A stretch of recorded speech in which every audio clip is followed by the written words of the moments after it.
Perfect day on grounds for the rare Saturday finale between the 9th-ranked Virginia Cavaliers, the Clemson Tigers. It is a rubber match at the Dish, and we welcome you to our ACC Network coverage. Always a pleasure to have you with us on the network. Always a pleasure to bring you college baseball. And alongside my broadcast partner, Robbie Schwab, Jason Patterson here. And Robbie, you look back across a highly competitive ACC weekend, and you look for major performers. Look no further than the leadoff spot for the Clemson Tigers. Yeah, Nate Savoy was really impressive last night. Had 2 home runs. He had just gotten up to the leadoff spot, first time in the series, and he did not disappoint. I mean, he hit over 800 feet worth of home runs last night, and he was really the spark plug, the big hit machine that Coach Bakich was talking to us about, really looking for his offense to turn it over. You combine what he did with the 100-pitch effort from Sharman, 5-1 victory for the Tigers. For Virginia, it's been a tale of 2 games offensively. Yeah, it's really been feast or famine with the offense. You know, they'll put up double-digit runs or double-digit hits with extra base hits, and then the very next night come out and really look lost. Honestly, they struggled a lot. Last night they were 0 for 6 with runners in score position. It's just really been confusing for the UVA offense, and credit to the Clemson defense. They had a couple of really good plays last night, but we're seeing if the offense can come back and really be consistent today in their at-bats. It is the Clemson offense set to take their first crack at it. They've led in each of the first 2 games in the early stages, and here's how they line up for Eric Bakich in Game 3. Yeah, pretty similar. He's got Jackson Moore down there at the DH spot, but the highlight is Nate Savoy. He had such a great game and such good at-bats yesterday, even though the ones that he didn't hit over the fence. He was just the highlight of our talks this morning, and we're really excited to see what they can put on the board today. All right, young arm on the mound trying to limit the impact of that group for Virginia. John Payon gets the call in the finale. Yeah, Payon has been their Sunday guy or their Game 3 starter, whether or not it's on a Saturday or not. One of the things he really needs to do is get a hold of that off speed. He has over a 7 ERA in his ACC games, and it really starts with getting ahead and commanding his off-speed pitches. He's got a good fastball, but it really plays up when he can land his off-speed pitches, his slider, his changeup, and he's looking to go deep into this game to really set up the Virginia bullpen for the middle and back half of this game. It has the beauty of a Sunday, but the weekend will come to a wrap here for the Cavaliers and the Tigers in Game 3. Of course, Virginia winner by a couple of runs on Thursday night in the opener. Clemson equalizing, evening the series with that 5-1 victory yesterday. And now set for Game 3. One thing you notice right away, different look in center field today. You will not see, speaking of leadoff guys, Gracia for Virginia. That's because he ended up on the injured list after yesterday's Game 2. Yeah, we'll see how Zach Jackson fares out there in center field. He hadn't been out there this year, but I tell you what, he is an athlete, and with Gracia not out there today, Jackson definitely has the talent to be able to play a very capable center field. So you got both Gracia and Becker out of the lineup. We talked about Becker a little bit yesterday, but now without 2 of the staples in the Virginia lineup as they go into Game 3. Yeah, we got a lot to talk about going into this game. Well, after one final adjustment for Payon, it appears as if he's ready to deliver the game's first pitch. And yesterday's hero offensively for the Tigers stands in.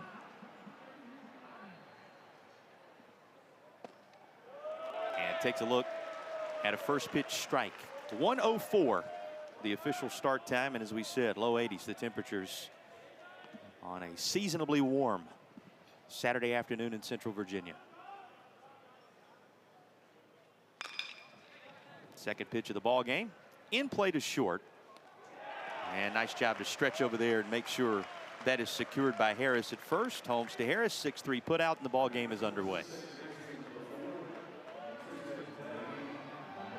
Right out of the gate with Payon, you see 2 different pitches, fastball and breaking pitch right there, and he did a really good job of commanding them in the zone, throwing them down, and keeping this Clemson team off the ground. Clemson's trying to hit the ball in the air, and Payon's going to have to do a really good job with his off-speed stuff to keep them on the ground.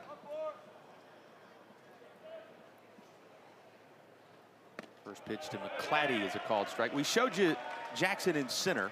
He's flanked by Didowick in left and Johnson in right. You just saw Holmes at short, throw over to Harris. Rest of the infield, Murray at third, Tyroli at second today. And of course, Jake Weatherspoon is behind the plate, completing the battery with Payon. That's how they line up defensively for Coach Pollard on this Saturday. Good look at it. Boy, that picture worth 1,000 words in terms of the type of day it is at UVA.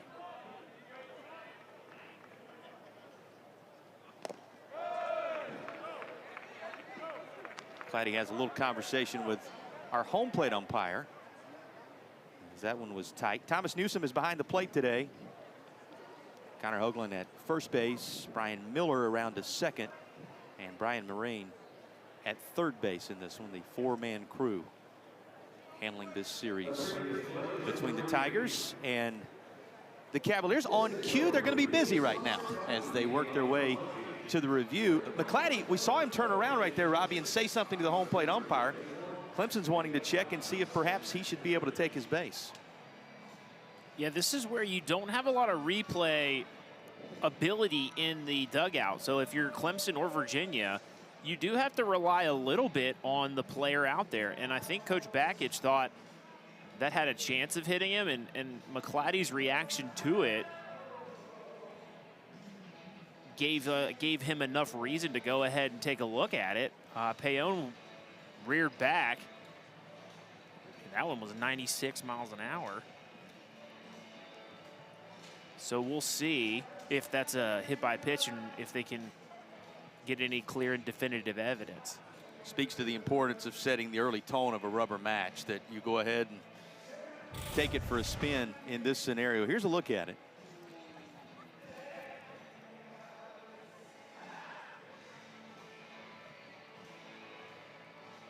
McClatty, of course, making the case that the ball made contact with his lower body. Now, if you are hit on the lower half or in the lower half with a 96-mile-an-hour fastball, especially right there on his front knee, I would have expected there to be more of a reaction. However, these dudes are tough, and he stood in there.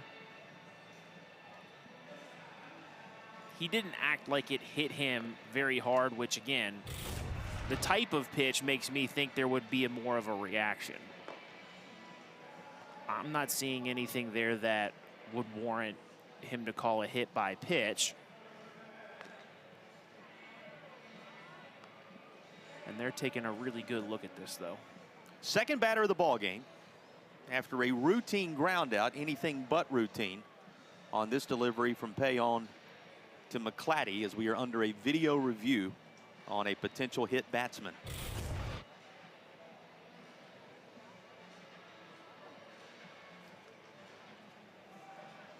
And again, Clemson making a case that McClatty was hit by the pitch. Here comes the verdict. And enough evidently there for the umpiring crew to determine that in fact he was. Well, what they're looking for in a moment like this is some type of change of direction, Robbie, and it's deemed by the crew that he's going to be awarded first base. Yeah, I guess that's enough. I might not be seeing it, but the umpires on the field and what they got to look at gave them a really good picture. So McClatty aboard. The lineup to Luke Gaffney. Gaffney homered in his initial at bat of the weekend. Put the Tigers on the board, doing so in Thursday night. Setback for Clemson.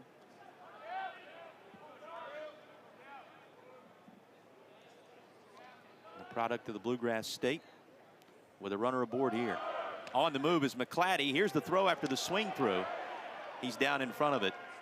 McClatty swipes his 15th base of the season. He's been caught just once this year and is in scoring position that quickly for the Tigers. Now there's going to be a little conversation by the Virginia head coach with our home plate umpire now. You get another look at it. Not sure, Robbie, if that's about anything out at second base as much as it's about what happened right around home plate there. A lot of action in the home plate area in these moments. But yeah, I don't know if Coach Pollard was happy about the hitter Gaffney kind of stepping over the plate. After the swing through, I'm with you. Yeah, but a part of that's just the natural part of your swing. It would seem that what you just said is the communication he received from the home plate umpire. All is well, and his runner at second with one down.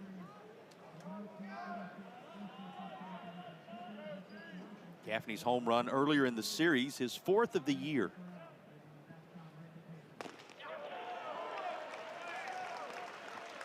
Takes a look at strike 2. Yeah, you see right here, catchers are taught when they are throwing, they are taught to go through any contact and throw the baseball, because that is going to give you the best view by the umpire to call a hitter's interference or a swing interference on the hitter at home plate. And so I didn't see a lot there that would warrant that.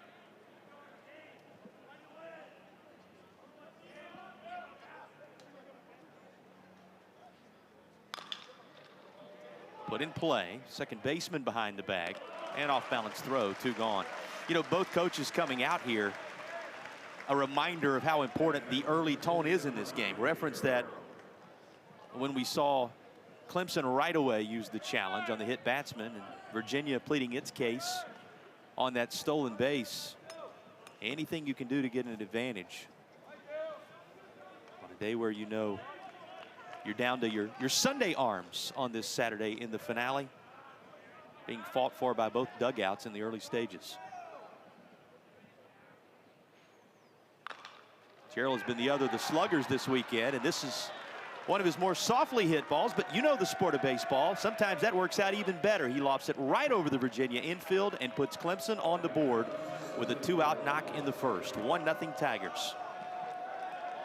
Yeah, he catches this one off the end of the bat. A good pitch to start, and just unlucky for Payon that he gets it over the first baseman Harris into right field. And that's a run on the board for the Tigers. That was a little bit manufactured with the stolen base.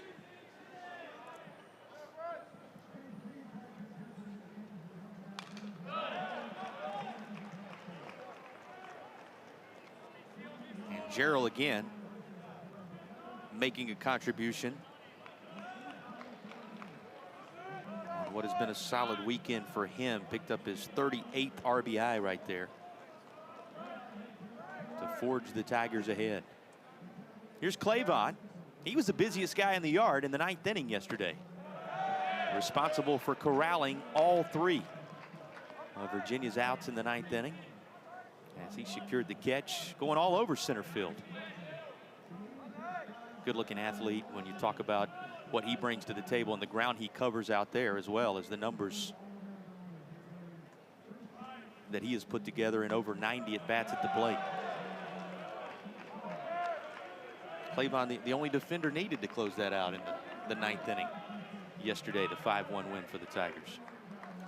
Yeah, I know Payon gave up the early run, but I have liked his competitiveness in the zone, especially with that off-speed pitch. And his misses are not, they're good misses, meaning he's missing in places that aren't going to get him beat. So let's see if he can continue to do that, even though he got a little bit unlucky with the ball that was dumped into right field. So much of it dependent upon the off-speed for Payon, over 50% of the time utilizing that weapon, working off of it. He does so nicely here, takes care of Clavon. And that's the top of the first. Tigers put up a run. Virginia coming up.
Virginia's lineup for game 3, noticeably absent. The combo of Gracia and Becker. Here are the 9 that will be sent to the plate for the Hoos. Yeah, Coach Pollard's going to be looking for everyone in the lineup to kind of take a step forward a little bit and start to kind of put together some consistent at-bats. One of the reasons that they've been so up and down, really successful, and also kind of absent at times with the offense is the consistency of at-bats. And that goes through a lot of swing and miss, and the chase rates have kind of gone up just a bit. And so one of the things we want to see today is the competitive, tough at-bats that can clog up those bases so that that power, you know, with Sam Harris and Johnson and Weatherspoon and all these guys who can really hit the ball far to really get in there and do some damage. It'll be Dane Moeller on the mound for the Tigers, getting the nod in game 3. He started the midweek contest for Clemson against Charlotte, pitched 2 innings in that one, ready to go on this Saturday. Yeah, Moeller is coming off of a Tommy John surgery, and so he has been coming on, building up very, very slowly. Didowick on a 1-0, gives it a ride all the way back to the wall, reaching up, but he can't make the catch. And Didowick is on his horse. He is around third, and by the time Clemson retrieves it, he's going to have an inside the Parker to put Virginia on the board. Harrison Didowick brings them to their feet in Charlottesville with a memorable equalizer. Yeah, Didowick, you could tell that man is confident even in his tough at-bats. But he comes in there, gets a first pitch fastball and hits it to dead center. All right, this is really cool. We have the distance up here. On the sign out in center field, it says 404. He hit that 403 feet, just 1 foot from being over the fence. Clavon did everything he could. But that's the equalizer right there. As we mentioned, Clavon responsible for tracking down everything in the 9th inning yesterday. Could not corral that one from Didowick. Virginia on the board. Oh, Clavon was the MVP. Oh, yeah, get rid of that helmet, buddy. It's just slowing me down, Coach. Very intentional about losing the lid as Didowick came around third. Those are the, we said memorable, those are the ones you talk about for a while, Harrison Didowick. Let the flow fly on the way around third base. With the round tripper of the unique variety. Here's Parada.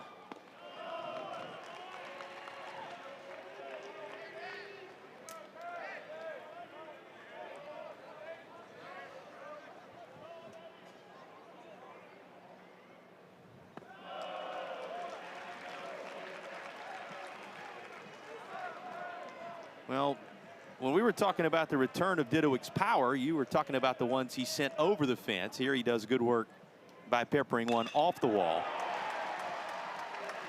And the numbers continue to trend up either way.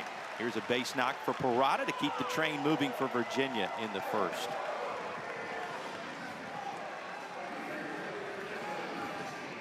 So Virginia trying to make Dane Moeller uncomfortable in the early going.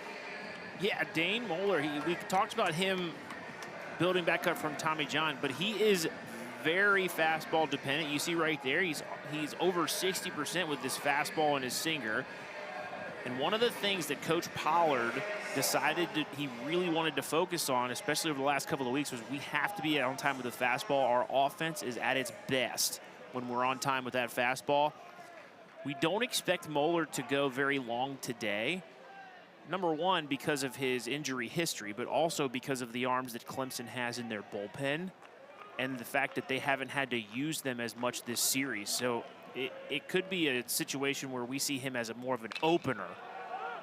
Weatherspoon jumps on the first pitch, high in the air on the infield and shading his eyes from the sun. It'll be the Clemson third baseman, Fultz Jr., making the catch for out number 2. If his name sounds familiar, it should. Moeller, son of Brian Moeller, from your neck of the woods, of UNCG fame, who played a decade and a half in the big leagues. He was with the Tigers, those other Tigers, the Detroit Tigers, the Reds, the Astros, and Marlins. Guy who had a trio of shutouts, tied for the second most in the American League in 1998 when he was with the Detroit Tigers. But Dad, obviously, that pedigree. His mom, Deanna, played soccer at UNCG, and now he has worked his way to Clemson as a part of the weekend rotation for these Tigers.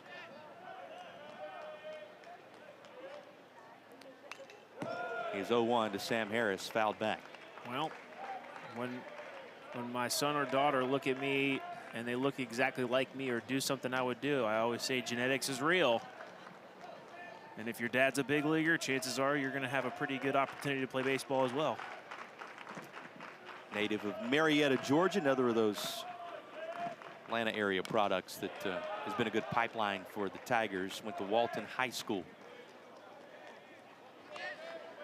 there in the Marietta area. But growing up in, as you said, part of it has to do with the genetics, part of it has to do with the environment that you're around growing up, being in a big league household, all that rubbing off. Good talent on the mound for the Tigers. Bouncer up the middle, and that'll take care of the bottom of the first inning. But Dedowick, a round tripper of the inside the park variety to put Virginia on the board and even the game.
Now, Dedowick embracing the leadoff spot by securing the home run. You know, technically, as you get another look at this, and you and I were looking at one another as it happened, technically, that appears to go above the yellow line, which would have been a round tripper of the more usual variety. As you saw, he ended up circling the base paths for what will officially go in the scorebook as an inside the park home run. Yeah, you see the yellow line that goes along the fence line in those replays. Anything that hits above it is a home run, even if it bounces back into play. And that does come into effect out there in center field because that batter's eye is right up next to the fence. Obviously, there was no reason for Virginia to make any waves or any case out of it because it was a home run either way, and you got to show the wheels off a little bit. Yeah.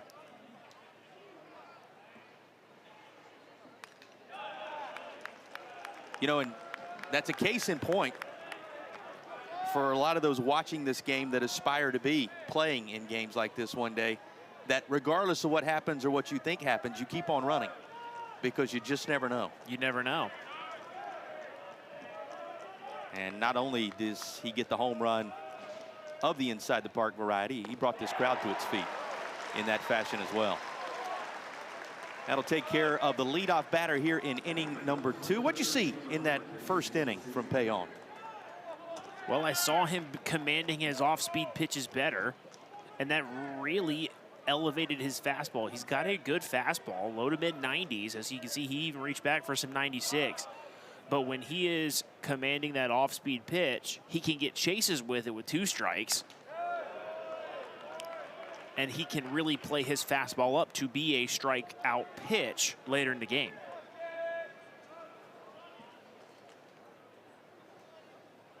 Payon to Jason Foltz Jr., who put together a pretty good night in game 2. They'll check his swing and say he went around. Of course, Payon on the mound for Virginia in game 3, prepped at Lawrence Academy.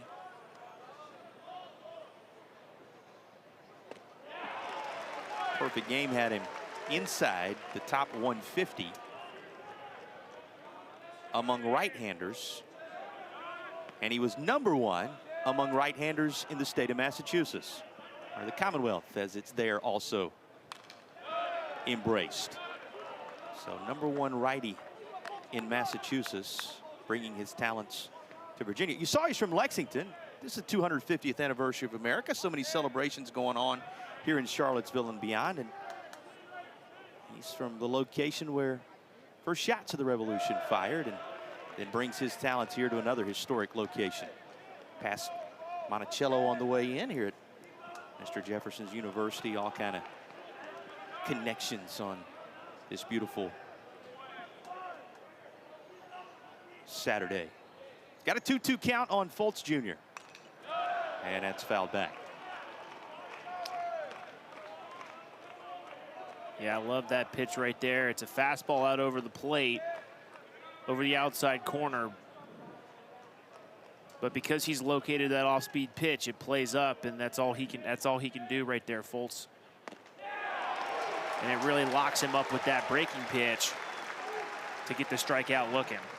How does he mix things up, Robbie, when you consider what's in the arsenal for Payon to use? Well, he's got that really good slider. He uses it quite a lot. About a similar pitch mix between the sinker and the fastball and the slider. So that's going to be the majority of the things he sees, or he's given the hitters. But when he's throwing one for a strike, it makes the other better. And so one of the things you can, if you have a really good pitch, you don't want to fall in love with it and throw it too much, because you will end up losing effectiveness if these hitters in second and third time through the order see that same pitch over and over again.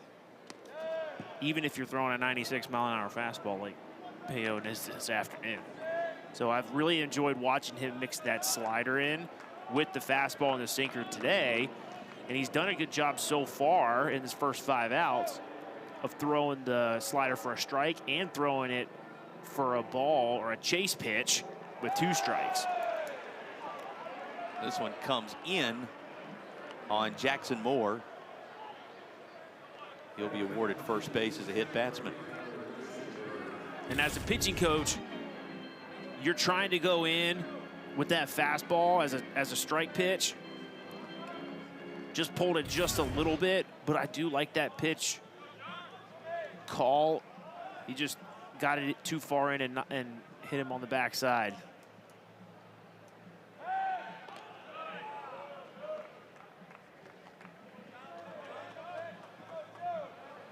Brings Lichtenberger to the plate. Again, 2 away, runner aboard. It's Moore, who has swiped a couple in just that many tries so far on the season.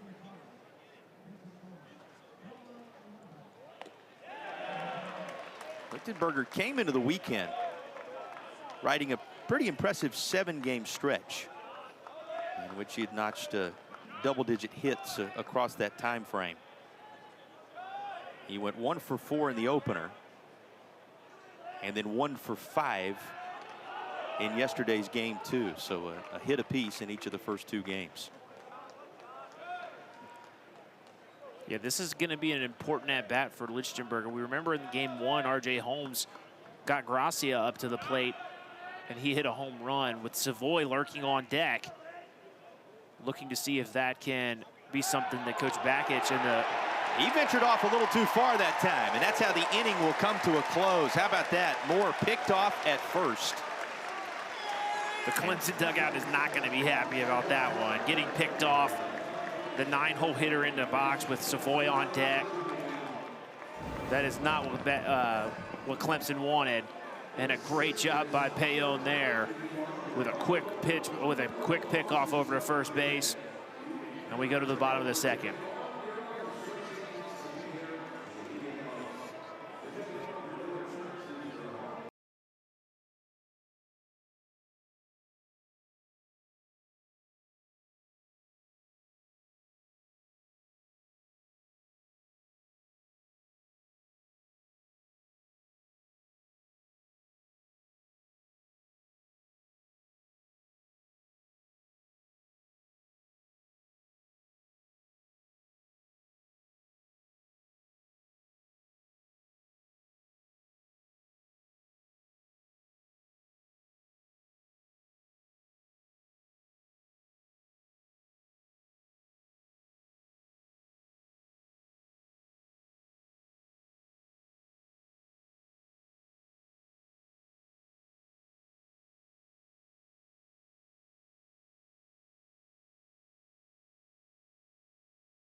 The series between the Hoos and the Tigers in Charlottesville starting on Thursday.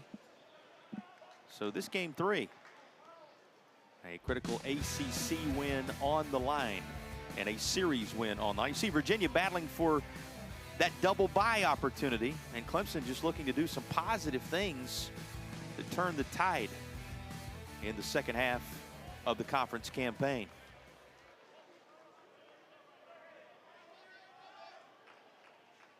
It's a crowded group. You referenced it yesterday, Robbie. That first tier trying to separate itself, and Virginia hanging on in that mix. Beyond that, anybody's guess how they're going to line up as we head towards Charlotte in the tournament late next month. Oh, in the middle of the ACC standings, you know, one great series can really catapult you up, and one rough one could really sink you down week to week. So each of these teams is looking to play their best baseball over the next few weeks to really solidify their spot in the ACC standings and getting into the ACC tournament. And Johnson in this role today will not be able to hold up his swing, and he's a strikeout victim to open up the bottom of inning number 2. Well, you saw the standings and the two teams at the top, Georgia Tech and North Carolina. Jackets ranked 2nd in the country. Tar Heels ranked 3rd in the country. Will close out their series tomorrow, 1 o'clock start. It'll be available to you on the ACC network and the ESPN app. Reminder, after today's game, 2 on the network, the finale on the network as well. That one rolling right along in Chapel Hill. Best offense in the ACC on one side, best pitching staff in the ACC on the other. Something's got to give. Something's got to give. Last night, Carolina got him. But the environment at Boshemer, one you don't want to miss if you've got a chance to turn that on at some point this weekend. Moeller's come out throwing a lot of changeups, but he used that fastball elevated to get Johnson out. Let's see if he comes back with that against Jackson.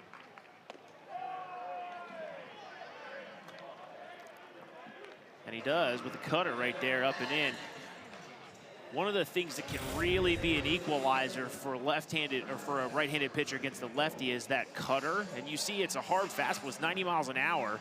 but it's running in towards the hands of Zach Jackson, the left-handed hitter. And that can be a really difficult spot for you to handle and even make contact.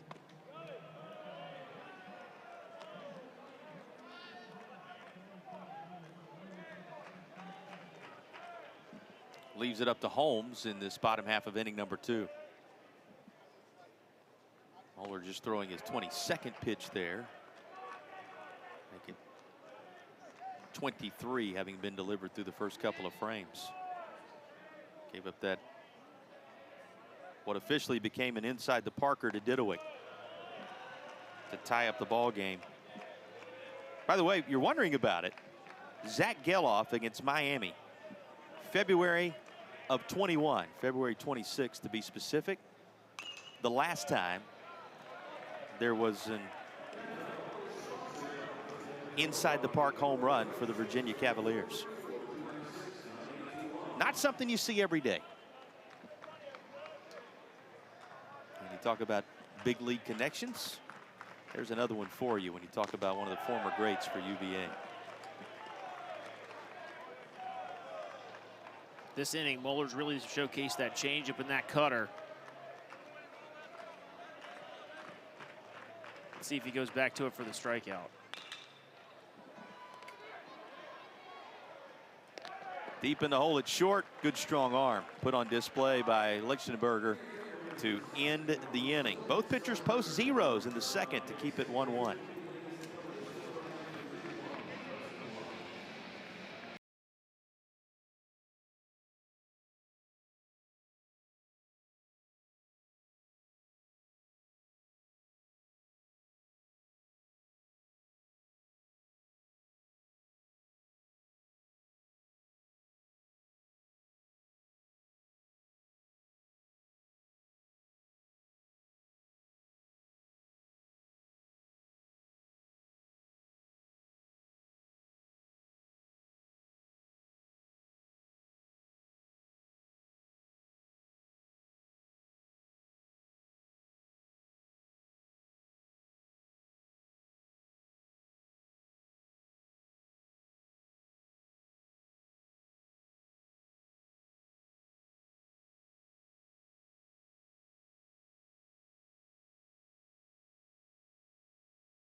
Well, a lot of major headlines around the country this time of year. Schlossnagel back to Aggie land.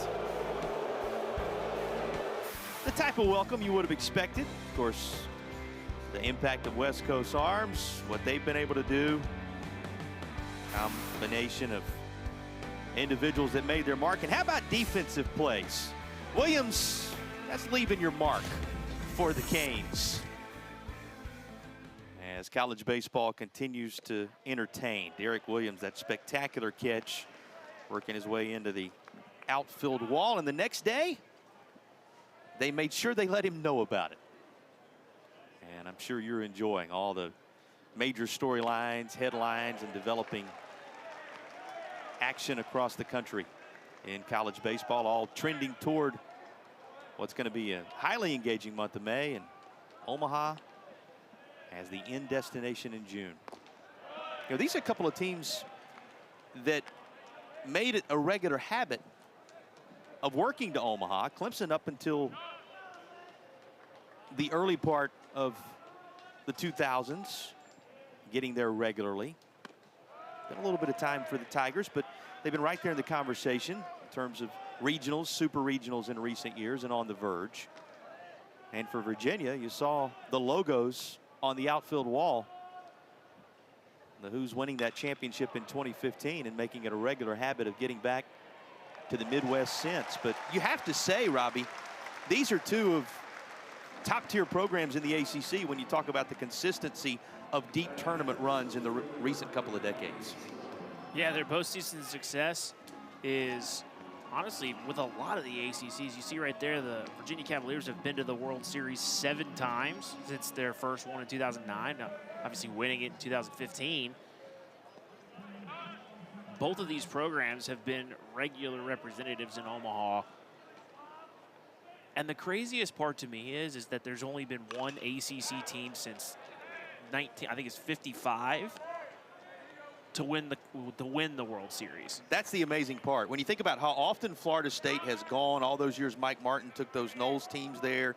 Now, obviously, you can say, well, wait a minute, Miami's won a title. That was before they entered the ACC. So you're right. That Wake Forest squad back in the 50s was the last team to win the title before Virginia claimed theirs in 2015, and no one out of the Atlantic Coast Conference has done it since. That is kind of a head-scratching statistic when you look at it. Yeah, just with the amount of players and the amount of great programs from the Carolinas, Georgia Techs, Clemsons, Virginias.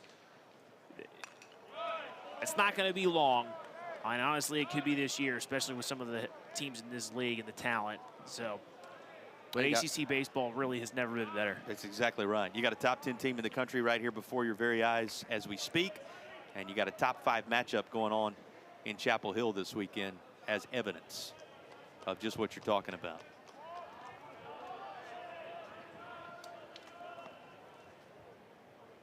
Here comes an 0-2. The multi-home run performer for the Tigers in yesterday's contest.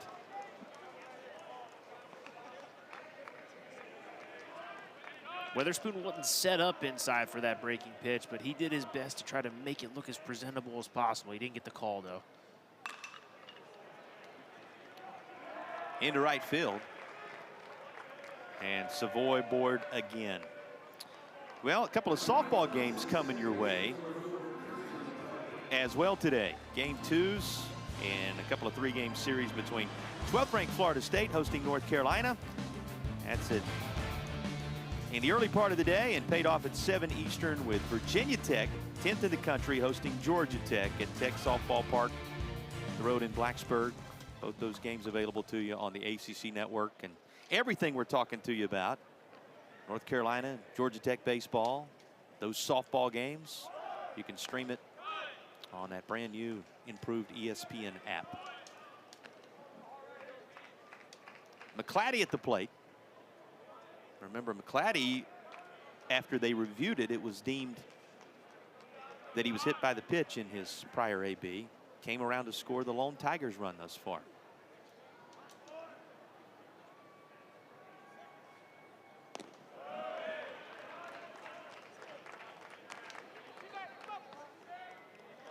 Boy, what more could you want than a day like this to play baseball?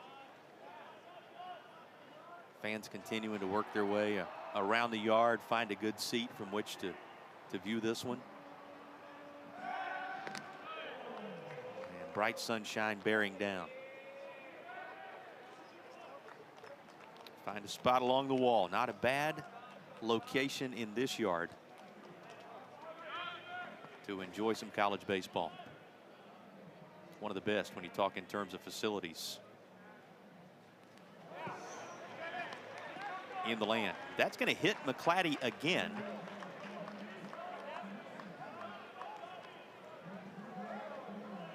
And the Tigers will have 2 aboard with 1 down.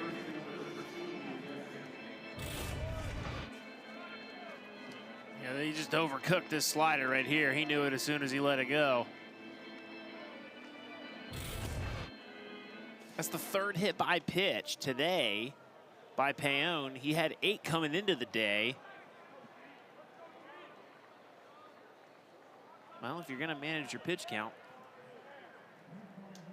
walks are going to have more than hit by pitches, but ideally you'd like something different. Well, here in the 3rd inning, neither of our starters having walked anybody yet. But you said it. The free base being awarded McClatty on more than one occasion by the hit batsman. Now, last time he came around to score after that happened. It's in the hands of Luke Gaffney here.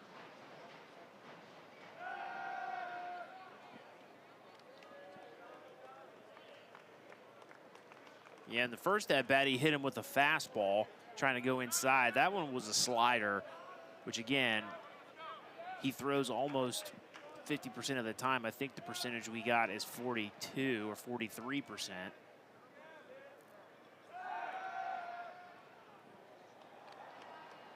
But one of the things, especially for young pitchers out there, in a first and second situation, you got some runners. You really need to focus and execute one pitch at a time. See if you can't get him on the ground. And you're always one pitch away with a good double play ground ball. Well, out of your mouth, into reality on the baseball diamond. A twin killing that will end up working Virginia through the frame, with Clemson unable to add anything to the scoreboard. Yeah, you got a tailor-made double play right here. Payon throws a great slider, and RJ and Tiroli up there do a great job turning to two. Send the Hoos to the bottom of the third.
Well, there's more than one way to get it done when you're talking about putting your first run on the board. Tigers had this reviewed. It meant a base runner worked his way into scoring position, and then a little looper into right put Clemson on the board. Didowick leading off the offensive portion of the game for Virginia. He drove it out of here, but for good measure, circled the base paths with an official inside the Parker to even the score. Yeah, they both count the same, though, and you get a Texas leaguer into the right field to score a run with a stolen base, a hit by pitch, but you can also hit it 400 feet. They count the same. Well, and Didowick reminding you that he's capable of both of those with that the long stride and that long gait to get the job done. We got a new arm for the Clemson Tigers working his way into the contest. So Clemson to the pin as we go into the bottom half of inning number 3. As Clemson will be the first to lift their starter on this day. Warm-up toss is completed. As a native of Hershey, Pennsylvania, Danny Nelson is going to take over for Clemson. Yeah, he's got a really good fastball. You're going to see a mid-90s fastball here. And a slider that's about 8 to 10 mile an hour slower.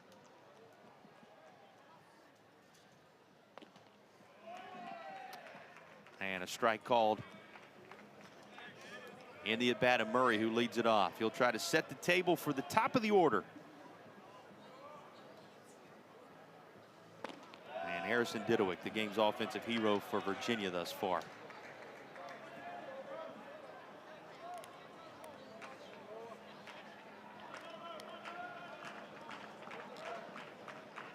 Yeah, Murray's got a really good on-base percentage, but his batting average isn't where he'd like it to be. Coach Pollard's hoping to get someone in the 9-hole to clog up some of the bases for the top of the order. Let's see if Noah can put together a good at-bat here. Didowick, of course, Tiroli, and then Parada in the top of the lineup today. Virginia's lineup a little different if you're just finding us. Both the leadoff man, Gracia, who's already made his mark on this series, and Becker out of the lineup today. A little banged up. This into right field. And that will be corralled by the Clemson right fielder. We introduced the new pitcher for the Tigers to you. Here are the numbers in 13 appearances this year. Yeah, he's got some good stuff, but one of the things I see there is the strikeouts to innings pitched. 28 strikeouts in only 16 2/3 innings. He has swing and miss stuff. And I want to see what that plays like to the UVA lineup with a little bit of swing and miss in it. Now Didowick, we passed along that Didowick's inside the park home run was the first since Geloff's in 2021. Zach Geloff, of course. Have to be specific. A couple out of that family making their mark on this program. It was against Miami. It was March 26th of 2021 that took place. And so it's been a little bit since we saw somebody in those Virginia colors work their way all the way around the base paths. Yeah, now, there's quite a lot of brotherly love going on, so you do have to denote which brother did which thing. Absolutely, and both of them working their way to the highest level of this sport from right here in these Virginia colors. Now, some going to argue, well, you didn't really see that today. He hit it out of the yard, and yes, technically, Didowick did, although the way it was scored, officially, he has an inside the park home run today. Still counts all the same. It's a home run nonetheless, and one on the board for Virginia in this even baseball game in the third. He'll swing through this 1-2 offering. That's a nice pitch right there that will take care of the Virginia leadoff man in the order. Yeah, that slider had some really good bite down and in towards the left-handed hitter. And you can see Danny Nelson, he's throwing that slider a lot. It is a very effective pitch.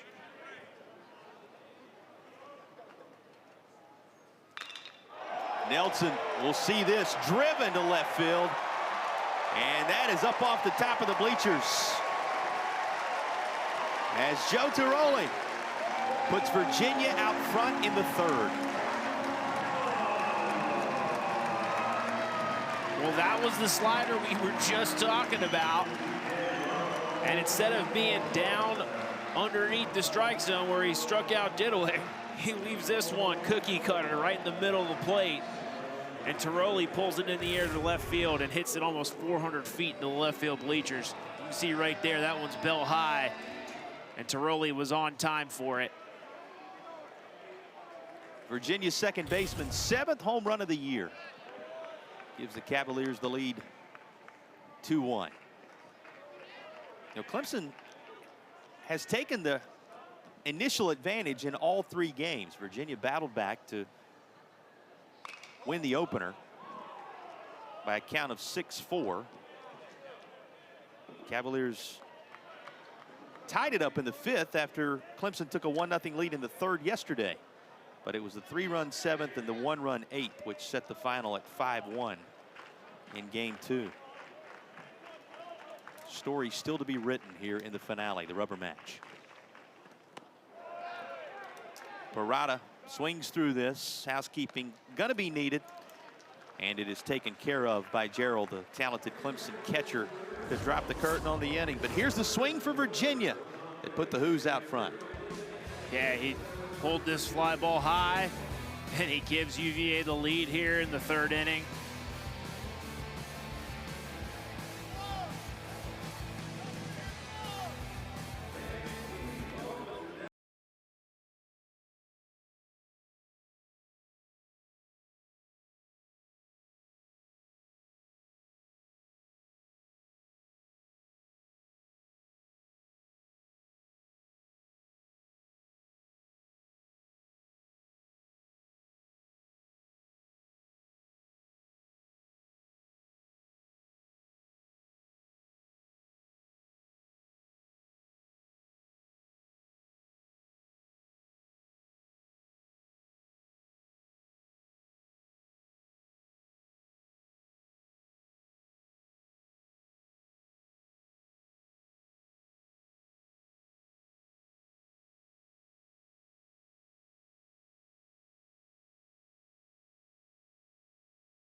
The 1996 edition of Virginia baseball. They're the 96 Cavaliers in the yard today. Number of familiar faces. See Javi Lopez there, the very right side, who ended up with a number of World Series rings with the San Francisco Giants and beyond.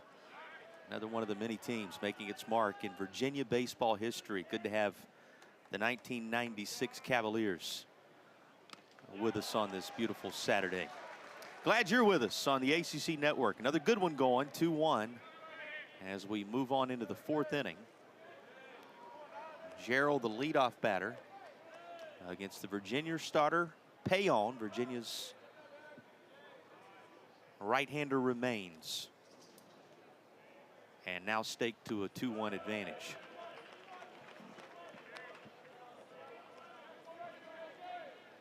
You know, to talk about that 96 team, you know, it's always fun to come back with a group of friends you haven't seen in a while, and I'm sure it's just like it because, you know, they've all gone and established their lives outside of Virginia baseball, but it's really cool for the fans to come in and get some time to recognize them, but it's also a really awesome time to come in and just hang out with your buddies once again. And we can all relate to that at some point. Yeah, anytime you get one of these reunions, and you got to be thinking, how in the world has it been 30 years since those days? Of course, that 96 team, 44-21. Not a bad campaign. ACC tournament champions, NCAA East Regional finalists in 1996. And they'll be sharing and swapping those memories throughout the day.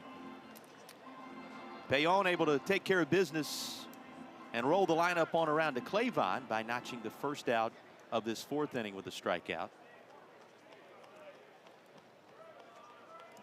That was an interesting year, glancing back at that 96 team. Our minds always go to what were the expectations and what was the outcome. We're ranked in the 80s. And USA Today not expected to be what they became. And again, ACC tournament champions, NCAA East Regional finalists with that 40-win campaign. Good to see them here at the dish. Payon doing a really good job right here, staying low in the zone, especially with that good hard fastball. His 0-2, right where it needed to be. Back-to-back strikeouts for Payon. We'll once again have every game of the ACC Women's Lacrosse Championship. Starts midweek on Wednesday morning at 11 a.m. Eastern, to be specific. And you can catch it all on the ACC Network and the ESPN app. Of course, the All-ACC crew going to have post-game shows after each one of those women's lacrosse games on the network this week.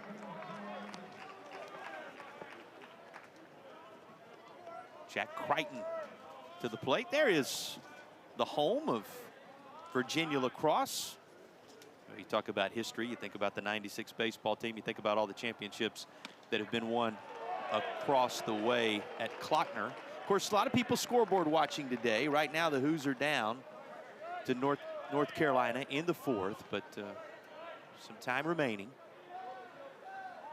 as the season winds down and the tournament is on the horizon. You know, growing up in North Carolina 1,000 years ago, we had lacrosse wasn't as popular in the high school arena. So my first ever experience with lacrosse was actually here at Virginia, walking to watch a Virginia baseball game. And I just happened to walk past. I didn't realize it at the time, but it was another top 5 ranked teams of Virginia versus Duke. And I was just so enamored with the speed and the physicality of the lacrosse players. It was really impressive to see. Yeah, tremendous sport. Like you, my first real dive into it in any manner, calling some of those games here on grounds, and you begin to see the talent level, and you roll through the pages of the history. They played it as well here as anywhere. It's going to be a lot of fun to see what happens in the upcoming tournament. This skips so far away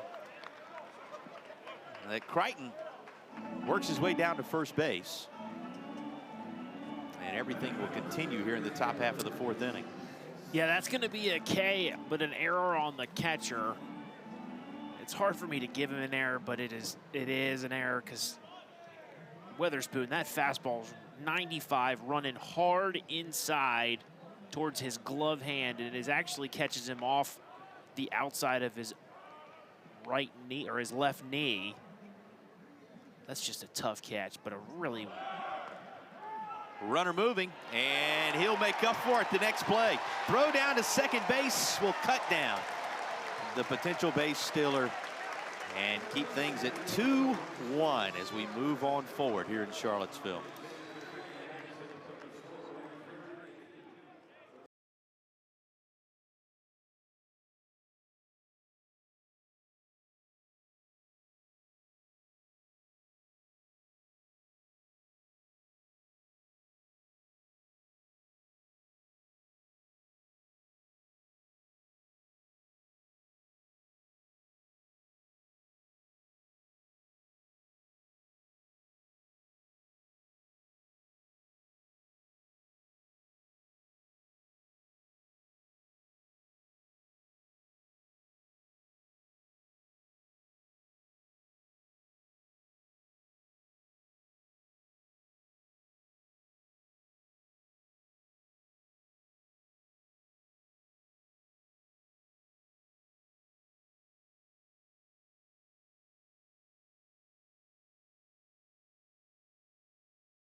Two-one baseball game as we move on toward the middle frames here in Charlottesville. Now a pleasure to be joined by last night's winning pitcher, Michael Sharman of the Clemson Tigers with us. And first of all, Michael, thanks for joining us. We appreciate it.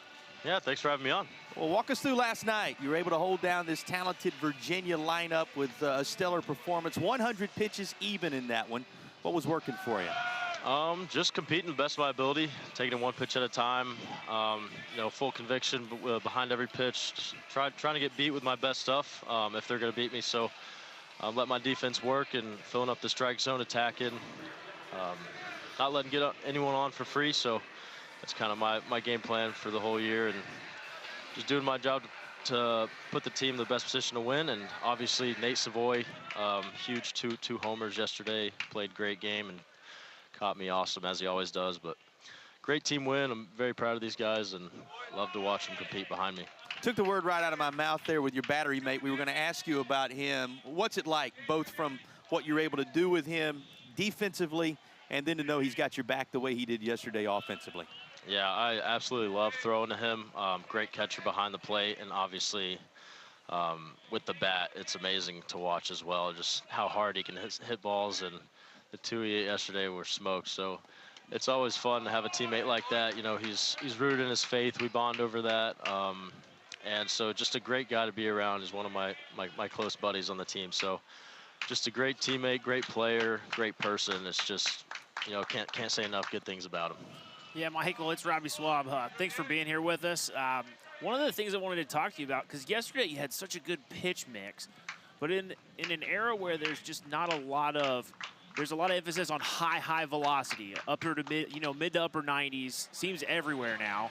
You were able to kind of navigate through an amazing lineup without throwing a 96, 97 mile an hour fastball. Talk to us about that and what it means to be a pitcher.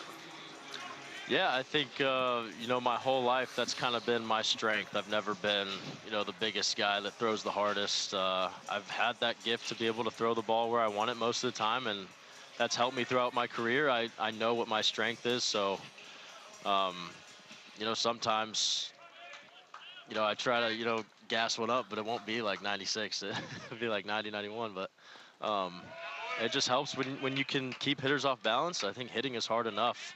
So it really isn't all about velo, in my opinion, because you know, I've had success just throwing different pitches for strikes, and you know, I think that's important. Well, this one lifted into left field, and that's going to work its way into the seats. So a home run that will extend the advantage here as the Cavaliers bring the fans to their feet with a little bit of extension here of the lead. Goes to 3-1 Hoos with that one loud swing. Yeah, Michael, we're noticing also, as you get one more look at this, Robbie. Yeah, Harris is able to elevate this baseball, and we can see the wind pushing it a little bit, but Harris is so big and strong, he's able to drive that baseball out to the opposite field. And again, visiting with Michael Sharman, last night's winner for the Tigers. Michael, we're noticing also a lot going on behind you there. It's a window into the character of this team. What can you tell us about this group and their overall approach as you move forward down the stretch in this season? I got a lot of faith in this team. I think we're a very special group. I think when we play up to our ability, we're a really scary team to play against, and we're getting glimpses of that. We're getting there. We're very close. You know, some of these games in the past could have easily gone our way. So we're breaking through. These guys are very close. We're very close knit. So it's awesome to play for them and them to have each other's back. And it's a really special team led by Coach Bakich and all those guys. So I'm very blessed to be part of this team, and it's been a very fun year. Well, it's going to be worth keeping an eye on. Listen, we thank you for taking time to join us, Michael. Outstanding effort last night. It was a pleasure to watch it and call it. We appreciate your time. Guys, thank you for having me. I appreciate it. All right, boy, he was as good as you can imagine. 100 pitches on the button last night, and he made it look as smooth as you'll see on a Friday evening in the ACC. And you put together what he did, and as he said, what his battery mate did alongside of him, Robbie, and it was just the recipe Clemson had been searching for. Well, I love the fact that he referenced the fact that he didn't necessarily have the strongest arm growing up, but he really learned how to pitch and how to throw the ball where he wants to. And in an era where, even, Coach Pollard and Coach Bakich both told us that they're seeing mid-major teams with guys throwing 96, 97. And here he is in a conference series in the ACC as the best pitcher on Clemson right now, executing and taking down a really talented UVA lineup with 90-91. And I just really think that that's something that a lot of young pitchers should try to get behind and start learning that craft of pitching. No doubt about it. Pitching versus throwing, as we so often talk about in this game. You also get a nice window into his character there, and you can see why the leadership is there when he's on the mound. A good window into the type of young man he is. We appreciate him taking time to visit with us here mid-game. Virginia adding one, using the long ball again here in the bottom half of the fourth inning to take a 3-1 advantage. And with two down, a 1-2 pitch coming to Zach Jackson. He'll swing through it, and that's the inning. But Virginia utilized it. Hoos have scored in 3 out of the 4 innings thus far to take a 3-1 lead. Here was the swing by Sam Harris that served as the latest.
Well, if you're going to pick a day or two to come out to the yard this season, this April Saturday, a good selection. And fans enjoying another tight contest. 2-run game on Thursday night in the opener. Virginia winning that one. Clemson battling back for a 5-1 victory yesterday. It is 3-1 Hoos as we work into the 5th and the series finale. Of course, this one, the opener on the ACC network on Thursday night. One of those rare Thursday, Friday, Saturday weekends. Bring your sunscreen. It is sunny and it's hot. Foltz Jr. has been just that as well. A base knock, a run scored in last night's contest. And he adds to that here. He finds his way aboard a leadoff runner. You know, this was one of the weapons that Clemson used in that 5-1 victory last night, able to regularly get the leadoff runner aboard. Yeah, let's see if Clemson decides to do something with a runner, or potentially move a runner with a sacrifice bunt, or maybe a bunt for a hit. It's a 2-run ball game, but Clemson has been known to do that, especially here with the 8 and the 9-hole hitter, with Savoy lurking over there at the leadoff spot. You're exactly right. They've done it a couple of times today. You think about the 1 run Clemson has on the board came after the bag was swiped, following the hit batsman on the review. Of course, had a runner cut down most recently trying to take second base. But this is a Clemson team that loves to put the wheels in motion.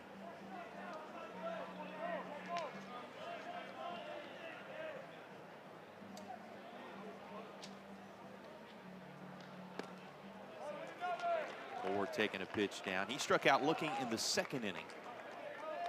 His only at bat of this game so far. It's an interesting pitch. The defense has shifted completely over to the right side. Typically, you'd see anything but the hard away fastball, but maybe they use that as a setup pitch.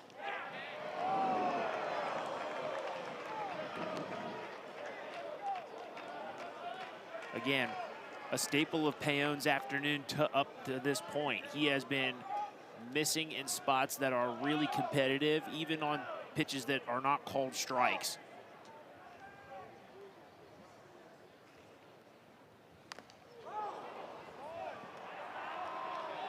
Well, that looked very awkward for Jackson Moore, but he appears unscathed. That might have been all he could do with that one.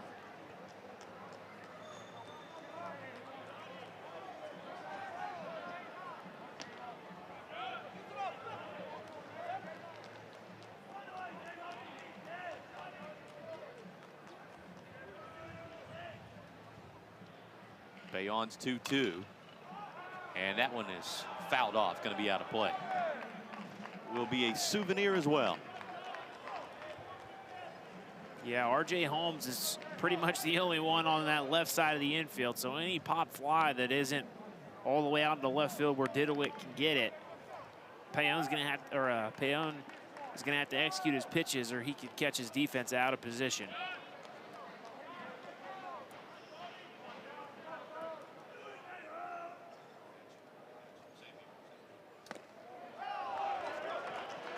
Down and in. A full count.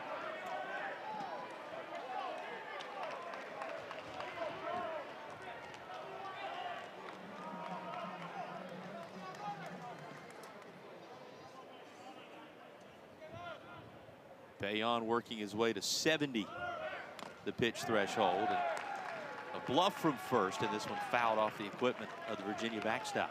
Stays 3-2.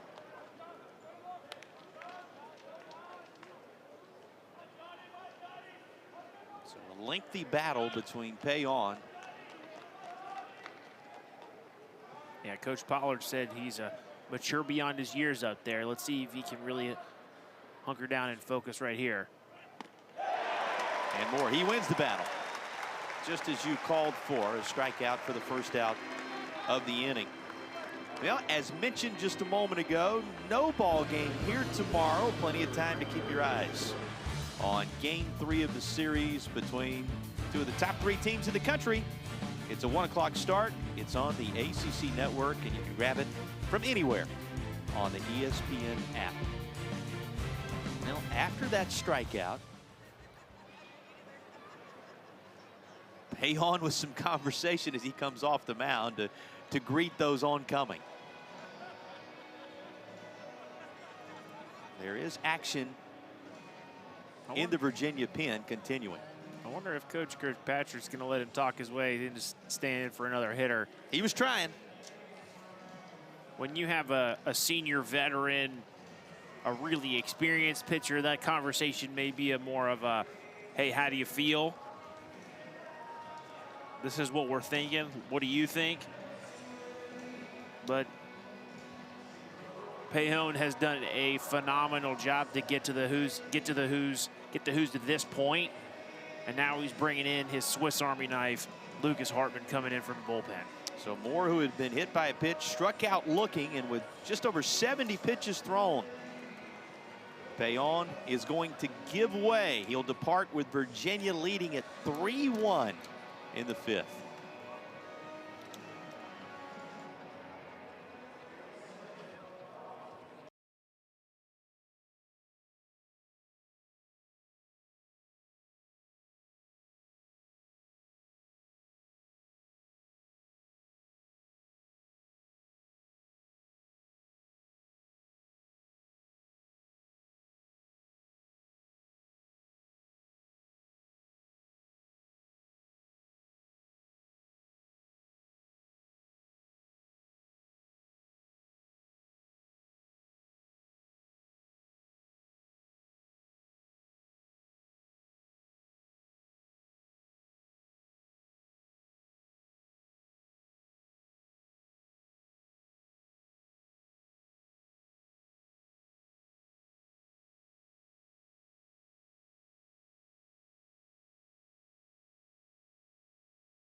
Just what Virginia hoped for from the starter in this finale.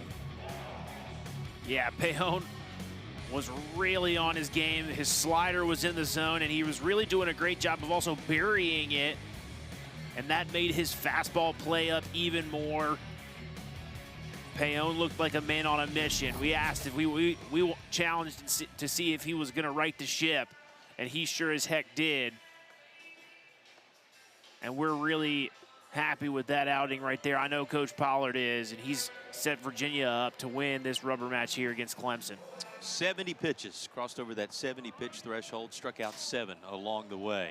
Lucas Hartman atop the hill for the Who's. He'll work to Lichtenberger.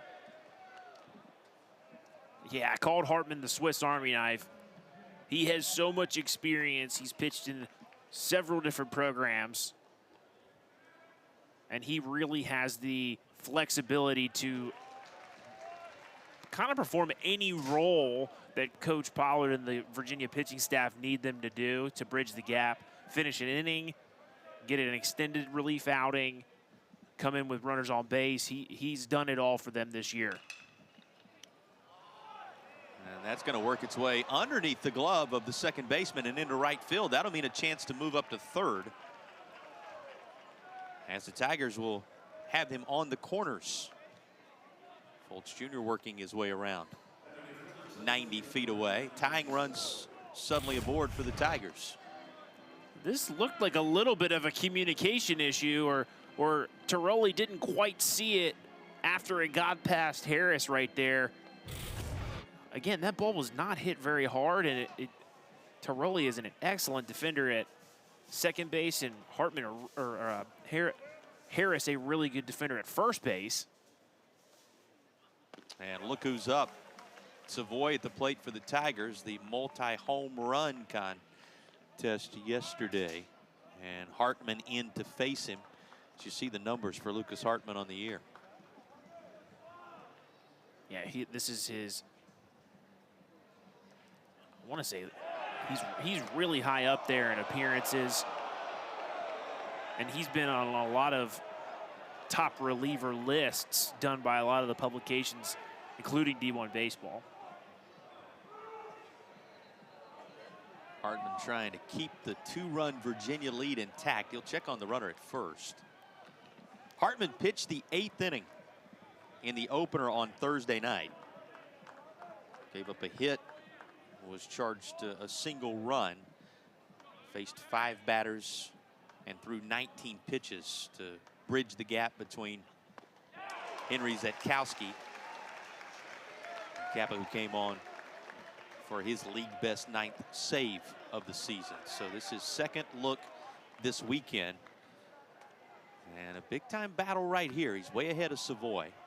Yeah, Savoy's gotten the better of some of the hitters when they leave it in the middle. Let's see if he can get it out off the plate if he's going to throw that breaking pitch. Has him foul it back for Nate Savoy. Home runs 12 and 13 on the year yesterday in that multi-home run effort.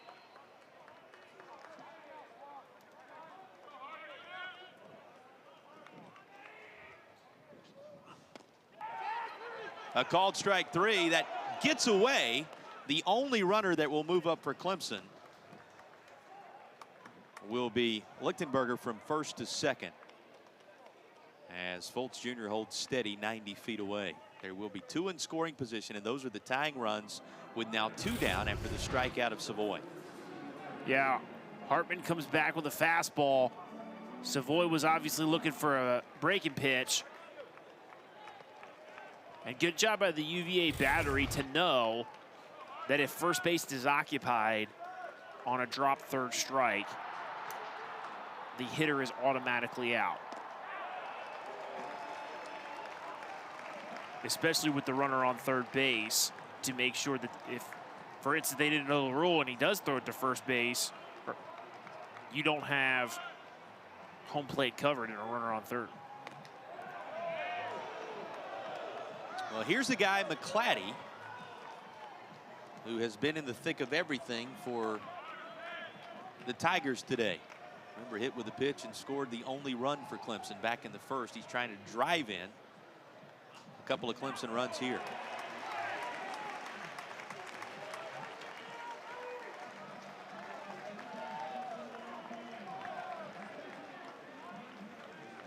McClatty's been one of their most consistent hitters. So you're talking about some really consistent talent for both UVA and for Clemson right here. This is a really good matchup. And this is what we would call, even though it's in the 5th inning, this is a high leverage spot, which is why one of Coach Pollard's high leverage relievers is in the game with Hartman. McClatty puts it in play, and that's going to be a 3 unassisted to drop the curtain on the inning. 3-1 is the Virginia advantage as we move on forward through the middle frames.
Runs in 3 of the first 4 innings for Virginia. 3 runs on 4 hits and a 2-run advantage being enjoyed by the faithful here in Charlottesville.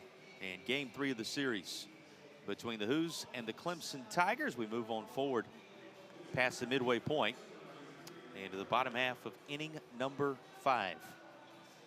And Cavaliers going to have 8, 9, and 1 due up. And this inning is taking his tosses Dion Brown for the Clemson Tigers. Both teams with 4 hits today, but again, worth underscoring. Virginia utilizing nearly every inning of the ball game so far, as they have scored a single run in the first, the third, and the fourth to take a 3-1 lead. And now joined by Coach Pollard. Coach, thanks for taking time to join us. You got it. A couple of big swings already, and Harrison Didowick also got to show the wheels a little bit for you there in the first inning. Man, I thought what a great response by Harrison to come up and give us a great at-bat. You know, they scored on the bloop hit in the first and got a little bit of momentum, and Harrison didn't let it last long. It was a great swing and a great hustle play. Yeah, even some of your outs, Coach, today have been loud outs. Yeah, agreed, yeah. I thought, yeah, even our outs in the 9th inning last night were really good swings. Yeah, talk to us a little bit about Payon. He's had a couple of rough starts. Talk to us about what you saw out of him today.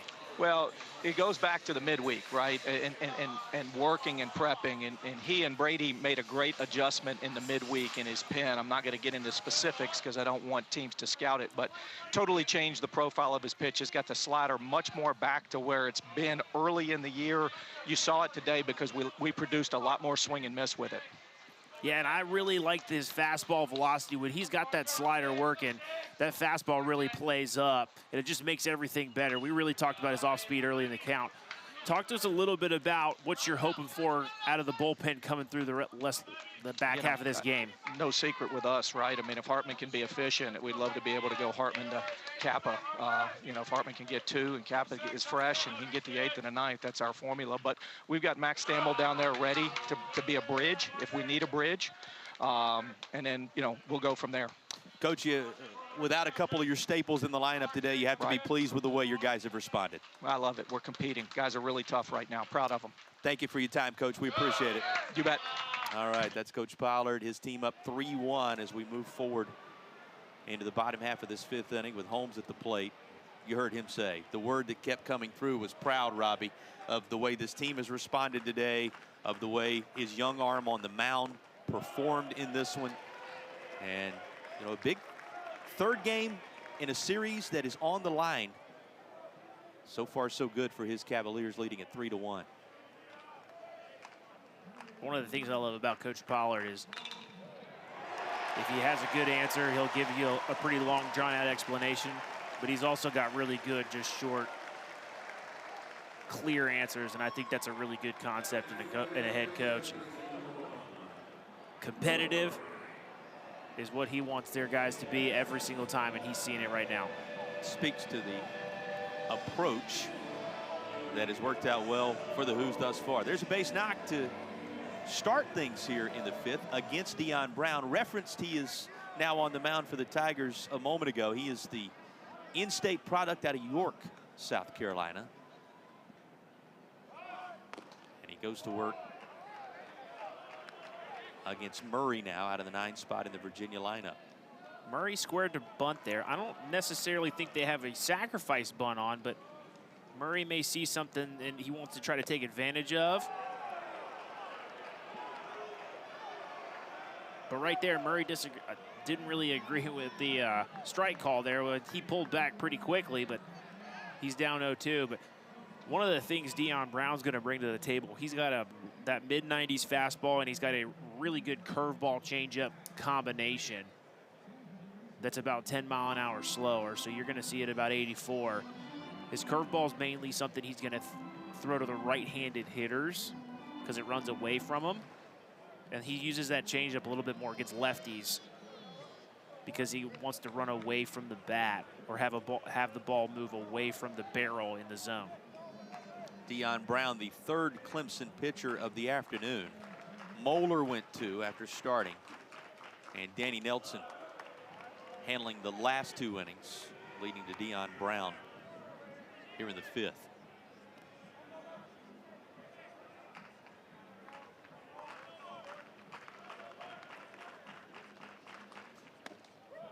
single through the left side from Holmes.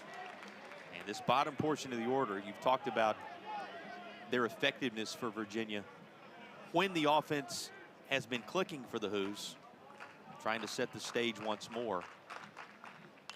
And that was a conversation we had coming into today, Robbie, after watching the first 2 games of this series. Would it be the Thursday night approach in offense? Would it be what we saw on Friday night? Which of those Virginia offenses were going to show up? So far, signs pointing in a positive direction for UVA.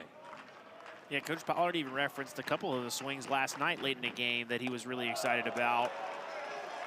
As even though we kind of talked about how the offense really kind of spluttered yesterday, but coaches are trying to find positive things that they can teach and build off of going from one game to the next, even if the outcome is not what you'd want. With the runner moving, this is going to be on the infield. Will it get there quick enough for 2? It absolutely will. Did not hang up long enough for Holmes to scamper back to the bag. And Virginia with the wheels in motion. Yeah, Holmes moving on the play. And if you're swinging with a runner moving, you're looking for harder contact than that. You're trying to put either the ball in the outfield or put the ball on the ground. And Murray was not able to execute.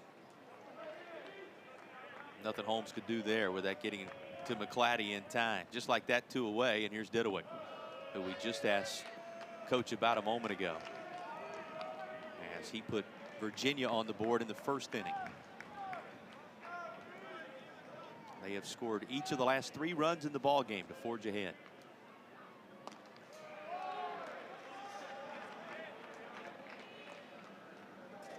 Yeah, Brown had been kind of all over the place with his pitches up to this point, but a play like that can really settle you in.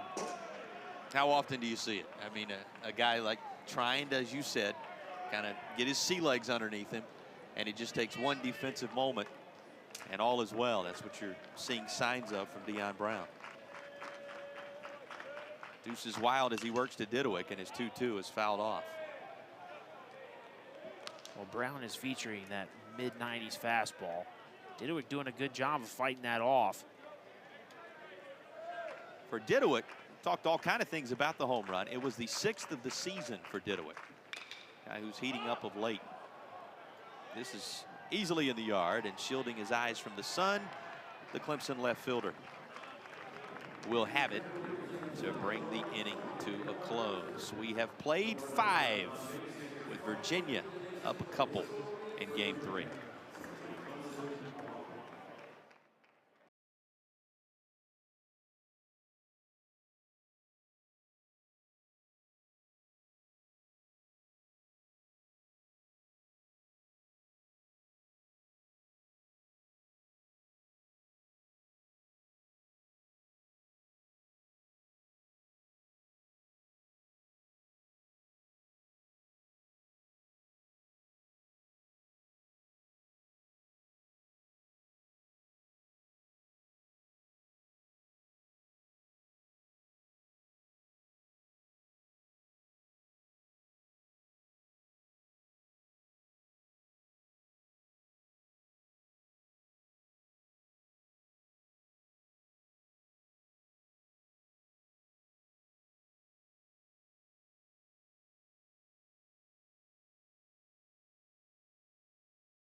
Doesn't get a lot bigger than this. Run straight for the breakaway. Who will emerge? We'll see.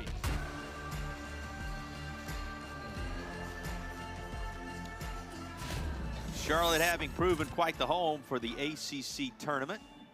A couple of teams that will look to make some noise and certainly have the talent level to do that in a month or so when the Atlantic Coast Conference converges on the Queen City. 3-1, Virginia's lead into the 6th, and the Tigers heart of the order with Luke Gaffney sending the first pitch of the frame into center field. Jackson right there, one gone on one pitch. Second inning of work for Lucas Hartman as he begins a clean one here, Robbie.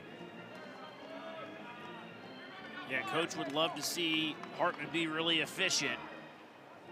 First pitch out right there is a great way to start it. But when Hartman's filling the zone and getting ahead of hitters, he can be as efficient as a relief pitcher is. And he's got a lot of weapons to utilize. You see the breaking ball right there. He does a great job of mixing his pitches, and his arm angle and his stature can be very deceptive, even though he doesn't throw it very hard.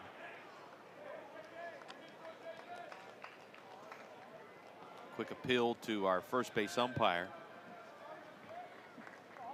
Connor Hoagland says he did not go around. Count at 1-1 to Gerald. Fouls back another. You talk about the ACC tournament. What have been the surprises for you ACC season so far as we work our way on past the midway point? I think one of the biggest storylines is the Boston College Eagles. And absolutely. Todd Interdonato's squad playing well. And they're pitching, and they've done a really good job and kind of made a name for themselves in the top of the ACC up to this point. I wouldn't say it's a surprise because I've seen them play very, very well, but it's cool to see that a team that's not usually getting a lot of recognition is getting something. Unique style, we'll see how that plays as we work on through 2026 and in Charlotte, of course, where it matters most. All eyes, as we've talked about across the course of this weekend, on what's going to happen in Chapel Hill across the next couple of days. Ongoing between the Jackets and the Tar Heels. And of course, you know, Florida State off to that really hot start. Link Jarrett and company trying to figure out what to do with some of the key pieces missing for the Noles. Injury is something everybody battles through. This is one thing we've talked about with Clemson. This Clemson team is going to look a lot different when Purify is back in the lineup for the Tigers, a guy we saw pinch run in the opener. Now Virginia looking at when exactly are they going to get the combo of Gracia and Becker back. So there will be twists and turns based upon who becomes available in the latter stages of the regular season and into the tournament action. It's going to be handled in shallow right field. That'll keep the runner at first with 2 down. Little breeze making it a little more comfortable for a very nice crowd on this Saturday. And they had options. A lot of things going on here on grounds to choose from. Track action that we can see in the distance. I don't know if you're planning on going to the concert tonight, but I hear there's a second round of that involved. Oh, if you come over here right now, you'll get to see some high-level athletes. You'll throw a stone, you'll hit a high-level athlete somewhere. It is packed over here at the Virginia Athletics facility. Those who've decided on baseball being entertained to another competitive contest. It's going to stay 3-1 as we push on forward here at the Dish.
solo home runs, the offense for Virginia in Game 3.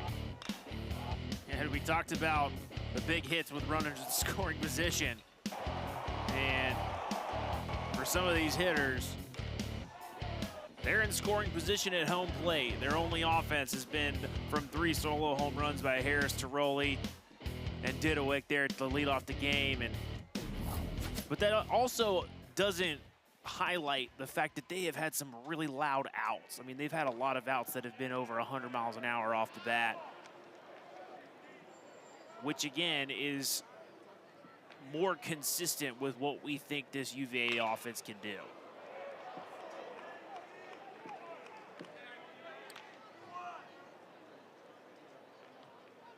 All adds up to a 3-1 advantage as we play on in the 6th. You see how differently Virginia has pieced it together from Game 1 to here in Game 3. There's a base hit. We'll put Virginia ahead in that category, a 6th hit for UVA. Arrives here in the 6th frame. Yeah, Tiroli's done a really good job today. He has pulled his home run and that hit right there were pulled off-speed pitches, but he's able to hit them hard off the bat, which means he is on time for the fastball. It means he'd hit this fastball up the middle to center field or the gap.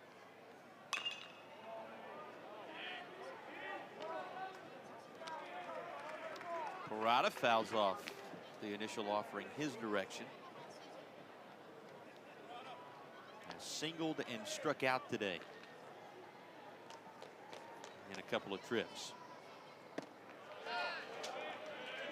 Parada's been putting some good at-bats together. He's got some hits this series, but we haven't seen that power that he's been showcasing in previous ACC series. Let's see if he can turn one of these fastballs around. This is sky high on the infield. And you know who's going to vacate. The pitcher's out of there. It's going to be corralled right on the back of the mound by Lichtenberg. Well, a couple of softball games coming your way. Game 2s and a couple of 3-game series. 12th ranked Florida State hosting North Carolina. That's 3 Eastern, and then it's 7 Eastern. Virginia Tech in Blacksburg as they take on Georgia Tech on the ACC Network, a softball doubleheader available to you today as well.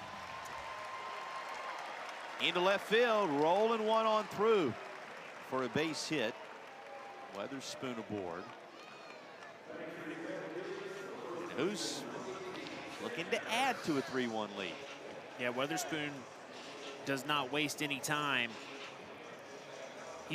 His success this weekend has been when he's been really aggressive early. He hit the double in Game 1 off the first pitch fastball. He ambushed him a little bit. Even some of the loud outs, even the ones we had yesterday, were early in the count, trying to get him. A lot of times, if you're a young hitter, it's one of those things where the best pitch you might see is early in that count. Moments ago, there was dual action in the Clemson pen. Now, the left-hander still throwing. As the Tigers gather up the entire infield to talk it over.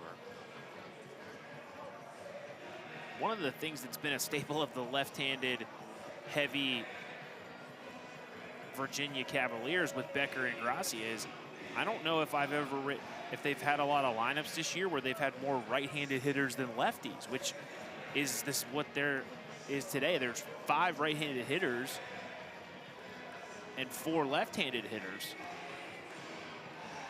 Typically, they have 6 left-handed hitters in their usual lineup, or the one that's most common. And so we'll see if Coach Bakich is going to bring in the lefty, Brendan Bennett, to face the very dangerous Sam Harris, who had a really good swing his last AB. Well, the fans enjoying a little YMCA while the Tigers utilize as much time as possible to get the arm of choice warm down that right field line. had the initial meeting of the entire infield, and Eric Bakich is going to make our home plate umpire come out there and initiate a decision. Change is being made for Clemson as the Tigers go to the pen. Virginia leading at 3-1 and looking for more in the bottom of the 6th.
Turn to Brendan Bennett as they will give the left-hander the nod to try and keep it a 2-run game.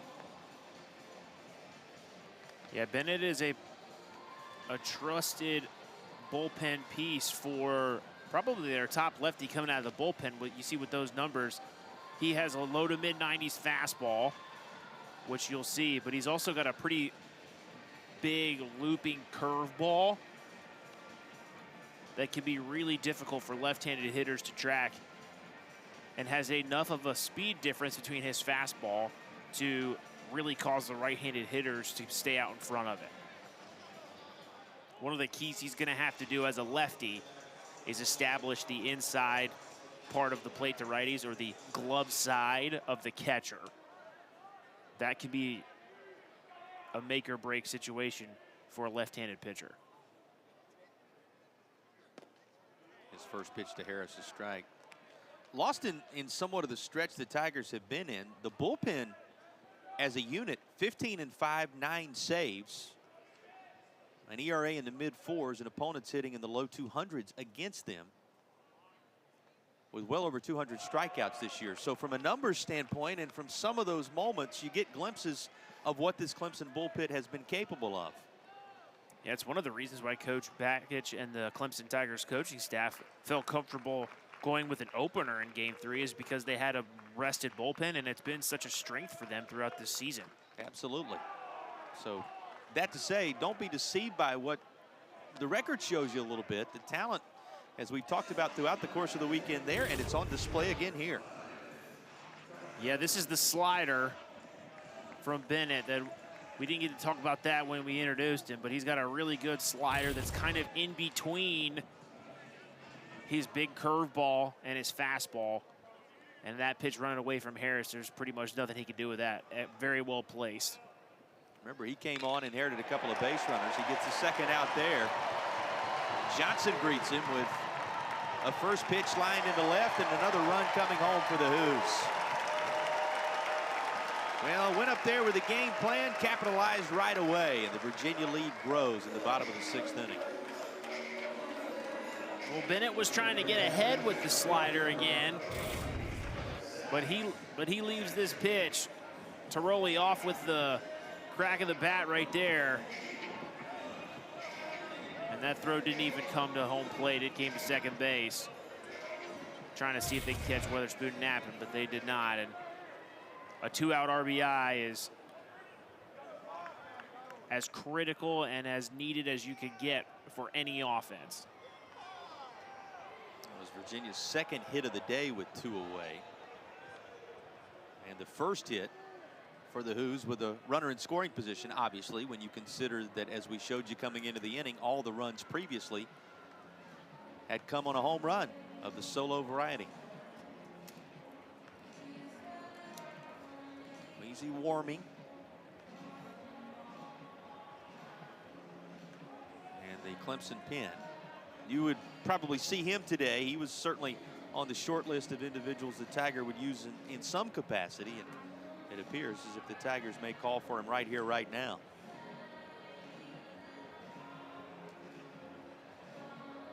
First base dugout looking on as the call to the pin is made here.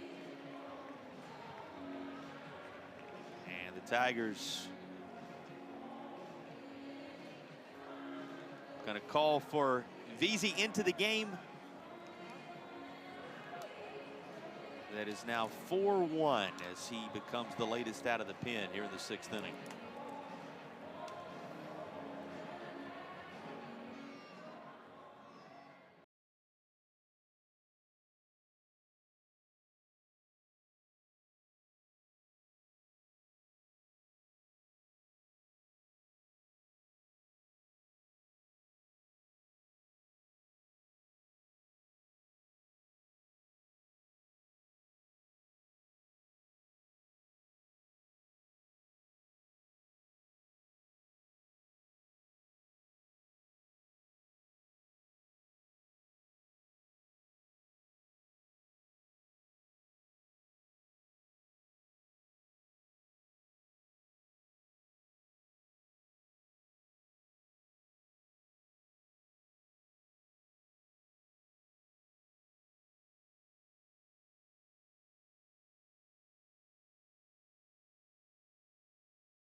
Harrison Didowick, one of the major contributors for Virginia, elevated to the leadoff spot today. And Didowick, when you've got an inside the park home run that was out of the yard, you got to enjoy the Saturday in Charlottesville, and Didowick is doing just that. Yeah, I'm pretty sure they're playing Funky Town right now, and Harrison was serenading his teammates. You can see R.J. Holmes really enjoying it right there. Perhaps prepping himself for a guest appearance at the concert across the way at JPJ tonight. Why not? Harrison Didowick taking care of everything else for Virginia out of the leadoff spot on this day. Who's lead at 4-1? Tigers to the pin. Again, VC, one of the arms you expected to see today, and we see the Peach State product here in the 6th frame. Yeah, this is a high leverage reliever. This is one of the main guys for Clemson. He has a 102 batting average against for the entire season. And you can see why. He's got a mid-90s fastball and strikeout stuff. So Coach Bakich wants to limit the damage right here to see if he can give his offense a chance to get back in the dugout. Yeah, you can tell he's one of the main reasons for those great bullpen numbers we gave you for Clemson along the way this season. Of course, this inning started. Tiroli singling. He would come around to score. Pop out Parada. Weatherspoon singled. Harris struck out. Johnson with the RBI single. 2 are still aboard, but now with 2 down. As VC will have this fouled back and working himself within a pitch potentially of getting Clemson back in that first base dugout. Who's have added that run. They've scored a single run in 4 of the game's 6 innings.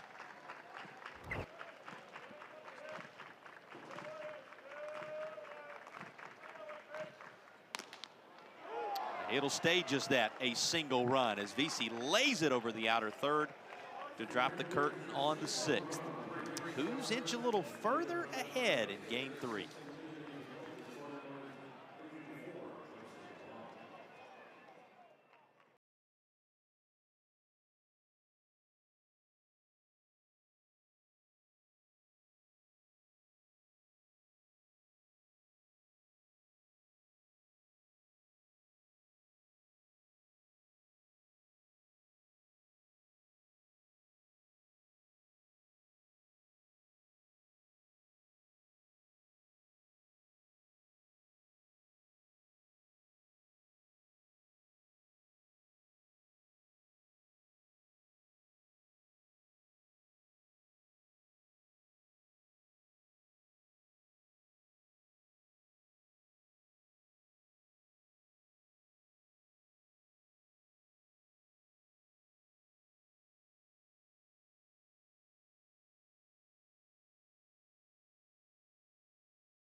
Talking over a little Virginia baseball as the Hoos look to claim the series against the Clemson Tigers on this Saturday afternoon. A glance back at how we arrived at 4-1 into this top half of the 7th inning.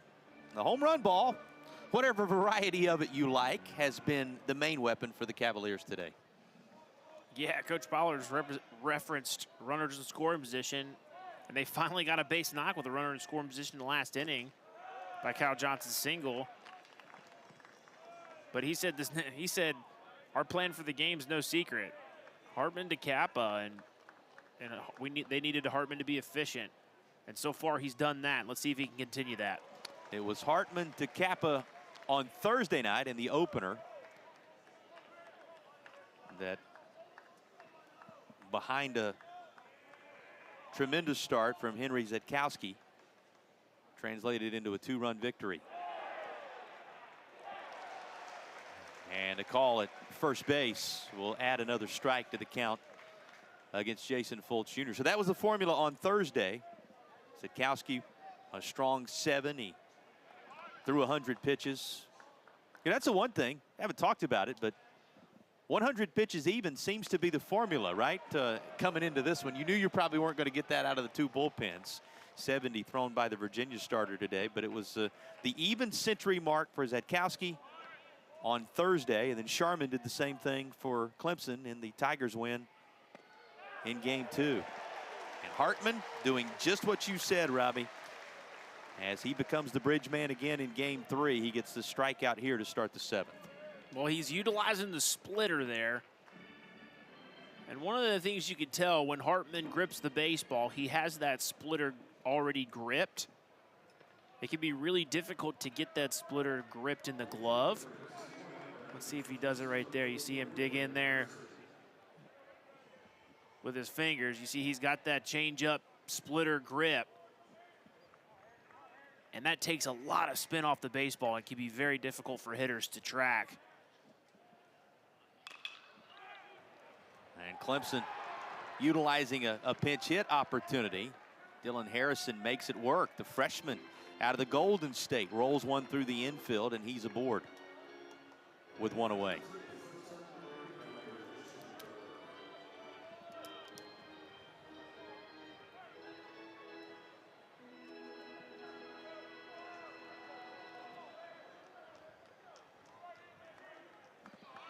And Virginia trying to hang on across the final 3 frames here in order to claim the series. They did so against Notre Dame, so looking for back-to-back series wins and a series victory at home.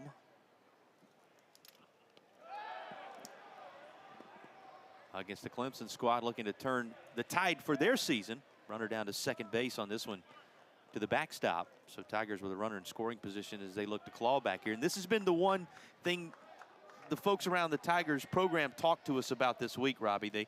They're looking for those games where they can claw back, to battle from behind, to try and jumpstart a team that feels like they can put something together down the stretch. And we referenced it. For Clemson, the weekends in the ACC have been tough sledding. But a little late offense here, and they could change the entire feel of where things are headed. Yeah, the talent is immense on this Clemson team, as you're seeing from their bullpen and the hitters they have. Lichtenberger gives this a ride, into right, and reaching up just shy of the wall and making the catch out there to bring him to life is Johnson. They're going to applaud his effort, as in the end he secures the catch. It was an adventure. It'll go in the scorebook as an F9 and a huge out for Virginia. Another pitcher who's an athlete. Kyle Johnson just had an RBI hit in the top or in the bottom of the last inning. Throws 5 innings, strikes out 7 last night. And then in game 3 makes that tremendous play. Great job of navigating the warning track. And Hartman extremely appreciative right there. Turn around. Do they get the runner at second? Close, but not quite. The call is safe. Tried to catch Dylan Harrison, who, remember, freshly into the game as a pinch hitter a moment ago. Tried to catch him napping out there for the 3rd out of the inning, but he just gets the hand in there. Well, you can definitely hear Harrison getting some reminders from his base coaches. If you remember, earlier in the game, they got picked off with Savoy in the on-deck circle. Yeah, you don't want to take the bat out of this guy's hands. Savoy, who had the multi-home run effort yesterday, could put Clemson right on the heels of Virginia with one swing. That much is sure. Has a single today. So Savoy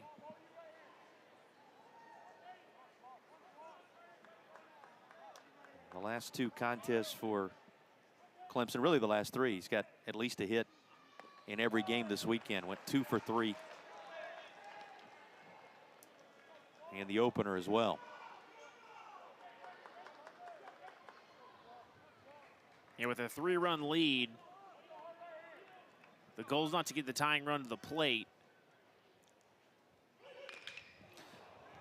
Savoy left field, and that's going to be off the wall. It'll mean a Tigers run. Savoy digging for second. He's going to slide in there head first with an RBI double. So the pinch hitter Harrison works his way aboard, will come home to score on Savoy's latest contribution on a monster weekend for him to make it 4-2. Yeah, Savoy gets a slider. It hung up right there in the middle of the plate. And he hits this ball on a line. Hits off the wall in the air. And Hartman's lucky with that one, that one didn't leave the yard. Nate Savoy. And Sharman told us when we visited with last night's winning pitcher for the Tigers in the middle innings, if you were with us, you heard it, that Savoy, as a person, with the leadership he provides so often behind the plate as a battery mate for this Clemson staff, and wherever he finds himself in the lineup making his mark offensively, is a major contributor for the Tigers on so many levels. He shows it again. McClatty's turn now. And he takes a strike at the letters.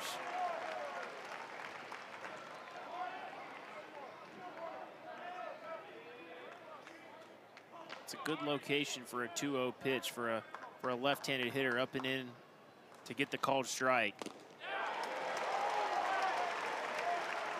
Change of plane here. Yeah, now 2-2. He's got a lot of options here that he's established at the top of that zone. He can break a slider down and in, or he could go splitter away. or he can continue climbing the ladder and see if he can get McClatty to chase. McClatty gets the bat head out on this. It is into right, but it is in the yard, and it is in the glove of the busiest guy in the yard in this inning. Johnson has it, and that's the inning. 4-2 our score, stretch time.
Virginia having led since the bottom of the third inning. You know, 2 off this Virginia roster among the MLB prospects out of the ACC. The Cavaliers getting this done today, Robbie, without either of them in the lineup. Yeah, it just goes to show you some of the premium talent that Coach Ballard and his coaching staff has been able to bring in here to UVA. And I know they're continuing to do that and really trying to cement their era into the Virginia baseball storied history. And in that, a window into as well the new landscape of college athletics and certainly college baseball. You got Becker, who's been a staple. You got Gracia, the addition, comes together nicely. And again, what grabs your attention today, it's without either of them in the lineup, both of them nursing what's being officially termed as upper body injuries, and our day today without those two among the 9 for Virginia. The Hoos have pounded out 8 hits and have a 4-2 advantage as Holmes leads off the bottom of the 7th. Well, one of the things that also goes to show you is the talent depth that both of these teams have, that you can go down with injuries. I mean, you talked about Purify and McClatty being injured earlier in the year. McClatty just now coming back and getting back into it. Purify still maybe a week or 2 away. We'll see. Yeah, Coach told us Purify's a week away, or so they think. They still have to get through a couple of steps in the process, but the amount of talent that is across all of these teams is one of the reasons why there's so many good names and good baseball players on that list of MLB prospects. And even Coach Pollard talking about A.J. Gracia. He calls him a big wigger. He said he's the most big league hitter I've ever seen or coached. The work ethic is there. The ability is there. Being recognized. That much is sure. Made his mark on this series. Certainly the thoughts right now with his inability to play in the finale, but it puts no damper on what he was able to do in the opener to set the tone for this series for UVA. This is into right.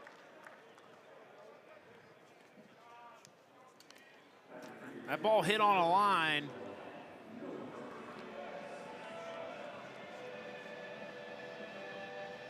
But the right fielder Crichton shaded over just a touch into right center. And he's able to corral that relatively easily. But still a hard hit ball off the bat of Holmes, who has put up some impressive at-bats this weekend so far.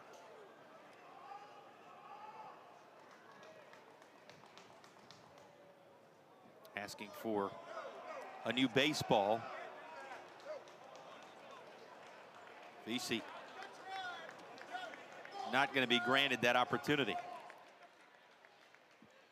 Well, that was an interesting sequence. Catcher said, well, how about me? He handed him one. He handed it back.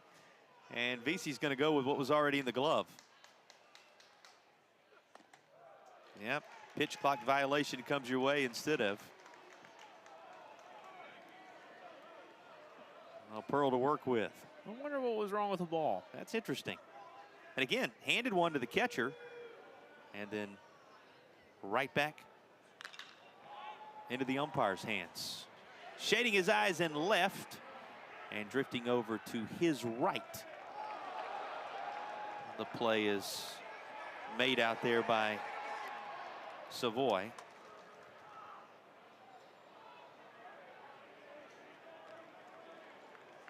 Well, maybe wondering what happened that kept Gracia from being a part of the Virginia lineup in Game 3. Looking back across the contest last night, Game 2, here's the best look at what most likely kept him from being a part of the action. Yeah, him going in there to second base with his lower body sliding down on the ground and his upper body and the lower body of the shortstop Lichtenberger. That's our best guess as to what it was, but we still aren't sure exactly what caused him to sit out today. Yeah, that collision on the slide on the middle infield would seem to be the moment that has left him among those injured and unable to go. But again, day-to-day for him, day-to-day for Becker on what are officially being termed upper body injuries. Didowick, as a result, elevated in the leadoff spot today. And he certainly embraced that in his opening AB. If you weren't with us, Didowick drove one off the batter's eye above the yellow line. It was a home run. Certainly at second glance we found that out. But he was forced to circle the base paths for what initially was officially ruled an inside the Parker. Either way, it was Virginia's first run. It tied the game at 1 apiece. They have since built a 4-2 advantage. Well, if they do go back and score it just a home run and not an inside the park, I bet his home to home time would have set a record for a home run trot. Well, that's true, and I'll say this, for storytelling purposes, it's always going to be an inside the park home run. That's fair. That he'll share with those that were in the dugout. Although I've seen some ones that should be called inside the park home runs, not called inside the park home runs. Absolutely. I've seen a couple of singles with 3-base errors, and he's going to make a bid to see to it that this one leaves the yard with ease, and he will. Didowick, for good measure, opposite field, home run of the more traditional variety to reestablish the high water mark of a lead on the scoreboard for Virginia. Yeah, Didowick was able to get this ball up in the air. And I tell you what, that pitch was 97 miles an hour, and you don't have to do a ton to get it going, and Didowick puts an amazing swing on this pitch right on time. Fastball out over the plate, and he gets it just above. You see that yellow line again, and that was clearly above for his second home run of the day. Did we mention the power seems to be returning for Harrison Didowick, who at one time was the leader for Virginia in that department, and he might try another solo over there, karaoke-wise, if it's going to lead to those type ABs. Harrison Didowick with his second home run in this contest. A multi-home run effort for Didowick. Well, if he's going to keep this up, Coach Baller's going to get a whole band in there for him to play with. No doubt about it. And here's the other part. With the performance today, he might get a more extended look in the leadoff spot. That's a great point. How about the elevation to the leadoff spot. What is it about elevating a hitter to the leadoff spot? You saw it work for Savoy last night for Clemson out of the leadoff spot. He did such good work, and we've got a leadoff guy in Didowick today doing the same. Tiroli sends this into the outfield. Handled by the center fielder. That's the inning. But another home run from Harrison Didowick. And Virginia back out front by 3.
I cannot help my fixation. The real fun just getting started. Run straight for the breakaway. The celebration is on. Make your travel plans. College baseball fans, always leads to Omaha. All roads lead to the Midwest and Omaha, Nebraska. Of course, Virginia claiming the crown in 2015, making it a habit of late to make that coveted trip to Omaha. Who will be back home in Omaha this year? You know, 6 outs now for Virginia, and they will be one step closer to locking up an opportunity to host a regional again this year. Yeah, being a host is an amazing accomplishment for any program. Gaffney, he's going to drive this right on out of the yard. How about a multi-home run weekend for Luke Gaffney? Gaffney had the first Clemson home run on Thursday evening. He secures the most recent to pull the Tigers back within a couple of runs here.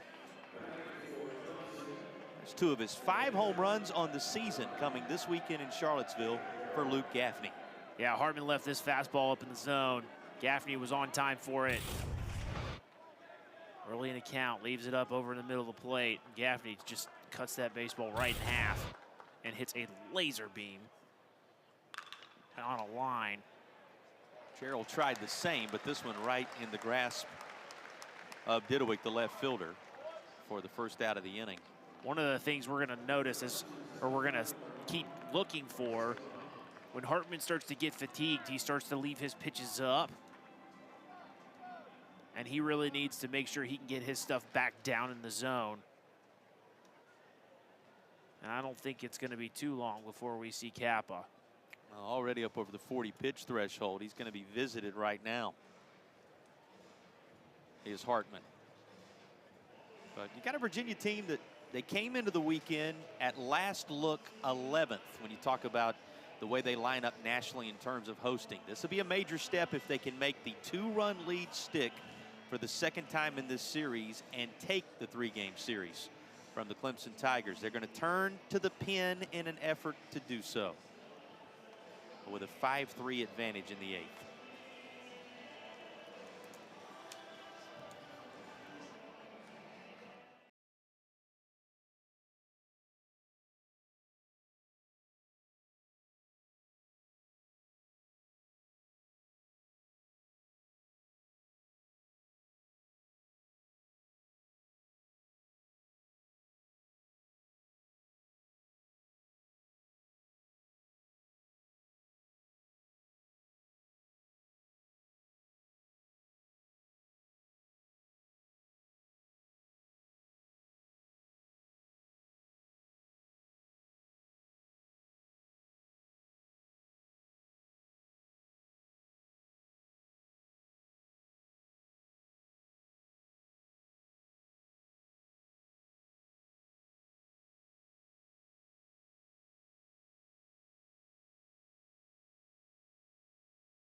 On our next All Access, the ACC Life, which premieres on Tuesday night, there'll be a feature on Sydney Smith, Duke women's lacrosse anchor, Tage Davis, Louisville baseball first baseman, and Gwen Sparks of Pitt softball fame.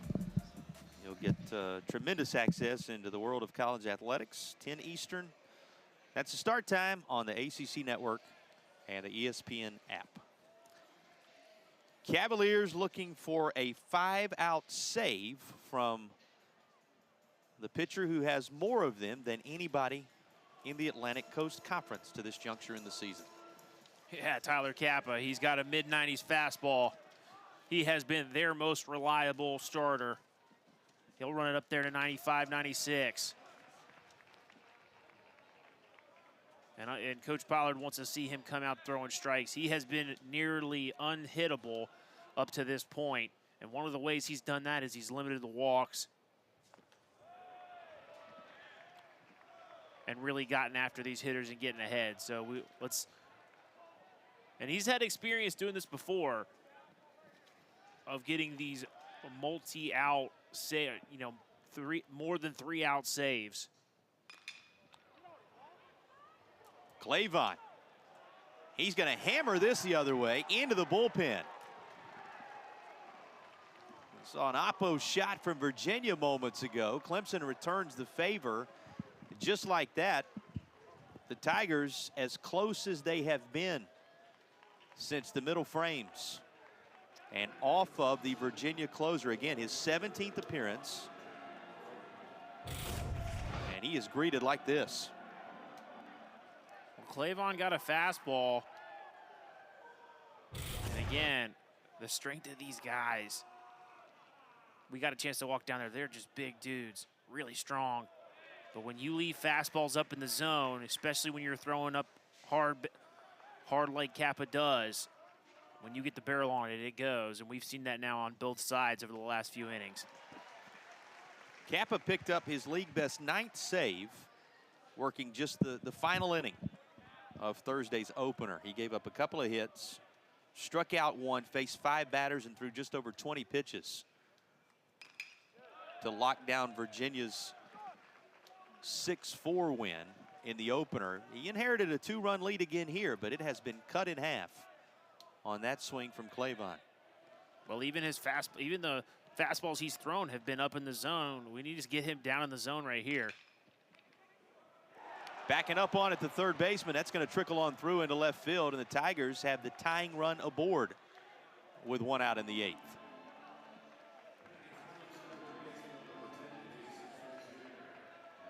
Yeah, this is a top spin ground ball, and it looks like when it hits the ground, it scoots past Murray, or had a little bit harder of a bounce into left field than Murray was expecting over there. And a single for Crichton right there, and another scoring opportunity. Fultz Jr., who's seemed to come up in some big spots for the Tigers across the course of the weekend. The freshman in there. 7-hole hitter at the plate now. He had a single back in inning number 5. That was sandwiched in between a couple of strikeouts, both of the looking variety. This is going to be a strike charge to his account. That'll even things at 1-1.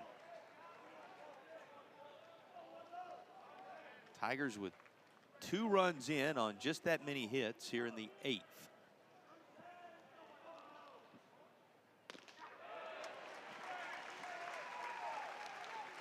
Getting the job done with Clavon most recently. And the home run off the Virginia closer after Gaffney homered to left field. Off the setup guy, the bridge on this occasion. So Clemson using the long ball here in the 8th. Boy, this is well done by the Virginia backstop. Living up to that name. Snow cone that one. And he's put to work again, has to come up out of the crouch and snag this out of the sky. 3-2, looking anything but comfortable right now. He's not quite finishing his pitches. He's left everything up. He's having trouble making the adjustment. Wouldn't surprise me if he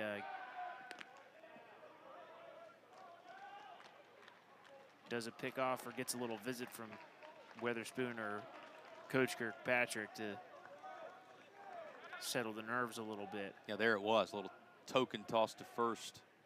Check on Crichton just to reset, perhaps. Shallow right. It'll be handled for out number 2. Well, Virginia now with the slimmest of margins, but only 4 outs away from taking the series. Dylan Harrison, you'll remember, came on as a pinch hitter for the Tigers and scored a run his last at bat after reaching on a base knock. This 8th inning, Clemson is most productive so far in the ball game. 1 in the 1st, 1 in the 7th, and 2 here in the 8th. Those solo home runs, the culprit right now.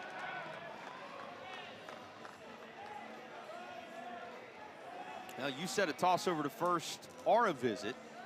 Both things happen here in the 8th inning for the Virginia closer. He needs 1 more out to protect the lead. Oh, you're going to see every tool in the toolbox here for Virginia to see if they can get Kappa through this inning and see if he can regroup before he goes in for the 9th. Dylan Harrison swings through this offering after the conversation.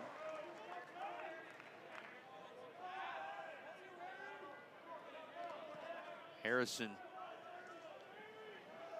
with a hit and is alone at bat the last time around, and as I mentioned, a run scored.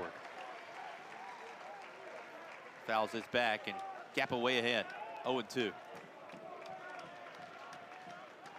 Yeah, I'd like to see a good 0-2 fastball, maybe even at the letters or above his bat, or see if he can't bury something into the dirt. Harrison retired, and though the Tigers score a couple here, Kappa keeps the lead there for Virginia. But 2 big swings for Clemson, and a pair of solo homers will make it a 5-4 game in the latter frames.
Series fans have enjoyed in Charlottesville. 5-4 the score as we move on into the bottom half of the 8th inning. You know, Robbie, you look back across this weekend, 2-run victory for Virginia in the opener on Thursday night. Clemson battling back yesterday, and this one still in doubt as we head into the late frames. Yeah, the power has been on display for a lot of these teams, but it's been all solo home runs. And so we're really looking to see what's going to happen in the ninth. We're going to see if the Virginia offense can extend the lead right here, or if this really vaunted Clemson bullpen can leave it at 1. And Virginia's bullpen already in effect as Kappa asked to record the 5-out save. He did work on out of the 8th inning after giving up one of the 2 home runs personally.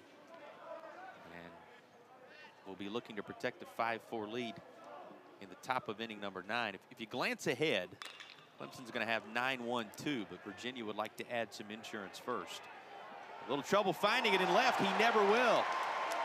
Savoy let him know, I don't see it anywhere.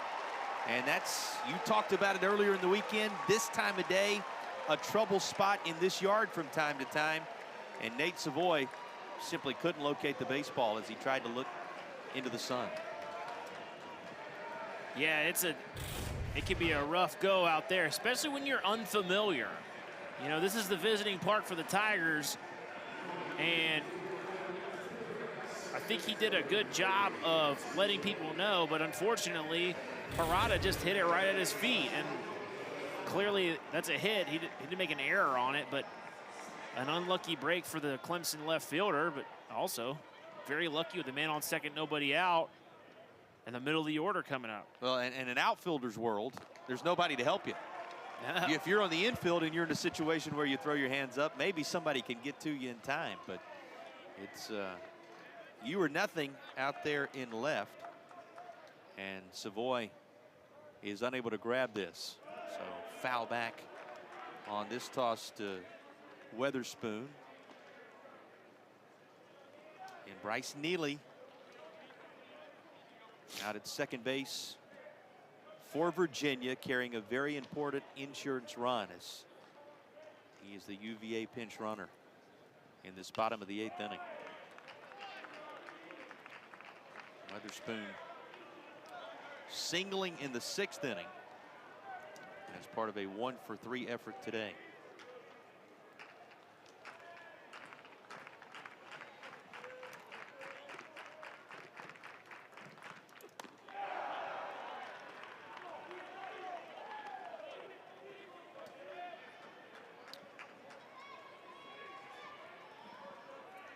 Well, game 3 of that highly anticipated series in Chapel Hill, Georgia Tech and North Carolina. Tomorrow, right here on the network for you at 1 o'clock. ACC Network will have it. You can find it anywhere on the ESPN app. Of course, North Carolina taking opener. 14-4 is the score. They're in the late innings there once again. And Tar Heels leading. Boy, talk about a statement weekend for North Carolina at Boshemer. If they're in position to try for the sweep tomorrow, whatever transpires the rest of the way on this day, you can watch it in the early afternoon hours, that top 5 matchup between the Jackets and the Heels. Here, the series hangs in the balance in a 1-run game, with Virginia trying to maximize its lead before dealing with Clemson's 9-hole and then top of the order in the 9th inning.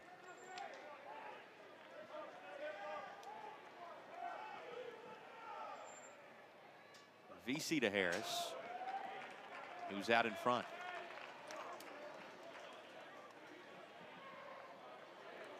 Separated by 1 in the hit column right now. 10-9 Virginia's advantage there, separated by 1 in the column that matters most. This pitch up.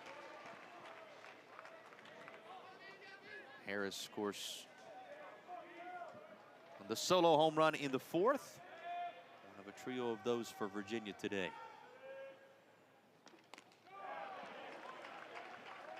He's behind in the count, 1-2. Ball boring in on Harris in his hands. Harris is a big guy, and he's got longer arms, which means his swing's gonna take, he's gotta be really short with his swing to catch up to that one, and he wasn't able to. And you see he went right back there again. How about VC calling everybody off to make the play in foul territory? Helps his own cause by snatching out number 2 out of the sky. Hey, as a pitcher, you earn that out.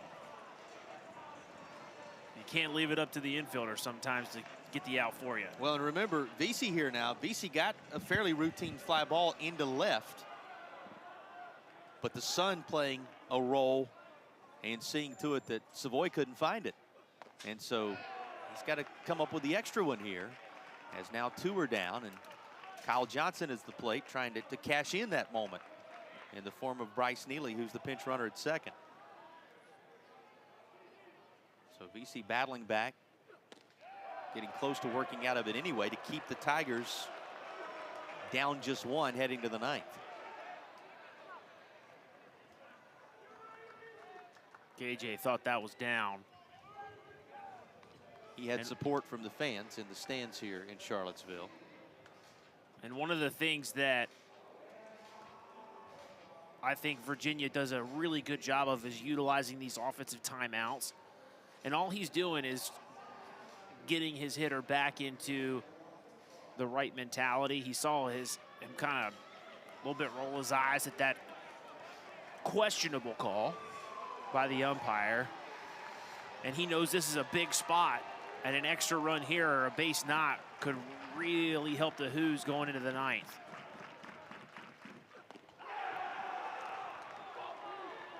And that'll take care of things in the 8th to keep it 5-4. Nate Savoy with a couple of home runs yesterday and a multi-hit effort today is due up second in the 9th.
Last scheduled licks coming up for the Clemson Tigers this weekend series that started on Thursday night with a Virginia win. Clemson took game 2 yesterday.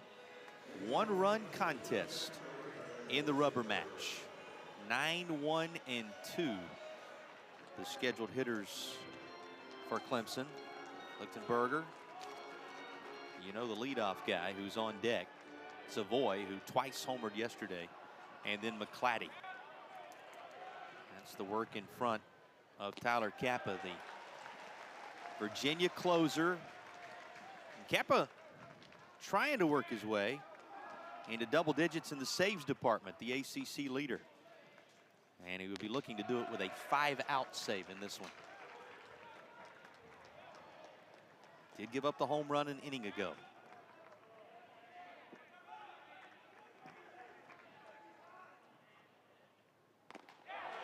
Lichtenberger, big time cut as he falls behind 1 and 2. Lichtenberger singled in the 5th. He has flown out in each of his other 2 trips today with that single sandwich between. And he fights this off to stay alive. What major series here. You got a Virginia team that is trying to strengthen its resume toward hosting an NCAA regional. You got a Clemson team coming into the weekend, one of the first 4 out of the NCAA tournament. And an ACC series there for the taking. Lichtenberger knows it. He dumps a single into left field, and the tying run is aboard for the Tigers. That sets the stage for Nate Savoy. An extra base hit in his last trip to the dish.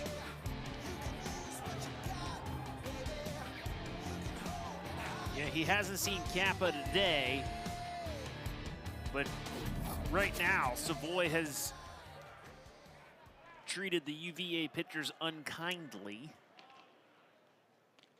A single and a double today in the third and, of course, what you just saw in the 7th innings, respectively. And the multi-home run effort serving as the catalyst for the Clemson win, at least the offensive portion of it yesterday. And they're going to check on Kappa here. The training staff and coaching staff both quickly out of the dugout after that last pitch to Savoy.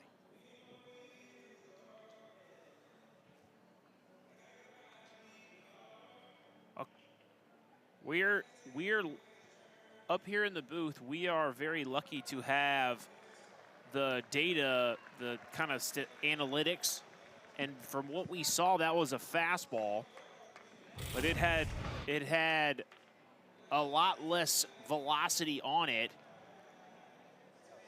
than typical. It was only 85 miles an hour. Well, it was a quick check from the training staff, and it appears as if all is well. Kappa to continue, and his delivery high to Savoy. I didn't see any grimace or wince or anything Kappa gave away, so that's the only really reason I could think why the trainer would go out there to talk to him. And Virginia's coaching staff on top of it immediately. They're going to check down to first, say Savoy did not go around, 2-1. This the heavyweight battle taking place right now between the top closer in the ACC and one of the premier performers in the country offensively. The Clemson backstop, who has been the headliner across the course of this weekend for the Tigers. Of course, Savoy out there in left today. Remember, nothing doing on Virginia's effort to make use of what happened in the top of the inning defensively, and here he is in a prime spot again. And he's going to try to muscle this one down the right field line, but that keeps twisting until it lands foul. Yeah, if you're going to elevate on Savoy, you have to elevate out of the strike zone. He has crushed balls up in the zone. One of the way he's had some swing and miss, but it's with that low and away off speed stuff. And maybe Kappa's trying to set him up with a fastball up in the zone, see if he can't get a swing and miss here. If you're Clemson, this is your hand-picked hitter, and he will line one into left. How about the play out there by Didowick? Going to his knees, and he'll secure the initial out of the inning. Well, that's a huge first out. And Didowick doing an amazing job. As a left-handed thrower, his glove is on his right hand, so he has to get his body around the ball, and the ball is tailing back towards the left field line. He does a great job of corralling that line drive to get the first out of the inning. Clemson left fielder retired by his counterpart. And that, again, that was the major battle of the inning. Won by Kappa here on a fly ball into left. So one away. Clemson tying run still over there at first base. The outfielders are very deep. They're playing what's called no doubles defense. It means they are doing everything they can to keep the ball in front of them, because a ball to the wall is going to give the runner on first base a chance to score. You saw who's on deck. Luke Gaffney, who also has a couple of home runs this weekend. And McClatty tried to find some open real estate down that right field line, and the protect guys down at the Clemson bullpen end up with it. McClatty, one of those having been injured, back in the Clemson lineup. See the unique guard he utilizes, the full face mask after being hit in the face earlier in the season. Stanford series. Here's the 1-2, and he will go into left field with it, and Didowick will have it hang up long enough for out number 2. Harrison Didowick, fittingly, After he had Virginia's first run of the day on that inside the park home run. Has the 2 defensive outs in the ninth that put the Hoos on the doorstep. Well, this is another amazing play. Didowick ranging to his left into left center. Sizes it up. Just another great play. Something about the ninth inning, if you're trying to secure one, and one of your outfielders having to be extremely busy. You think about Clavon last night with all 3 outs in center for Clemson to seal it, and Didowick with the first 2 here. Now a conversation for UVA atop the mound. I love the reaction from Zach Jackson in center field. He's like, yeah, that's my boy. Way to go, Dove. All comes down to Gaffney. Tying run aboard for the Tigers, and 16, Luke Gaffney, who has twice homered this weekend, 2 of his 5 home runs on the season. The hitter against the premier closer in the ACC, Tyler Kappa, who's looking for the 5-out save. First pitch strike. 93 on the gun as he's now crossed over 30 pitches in this inning plus outing.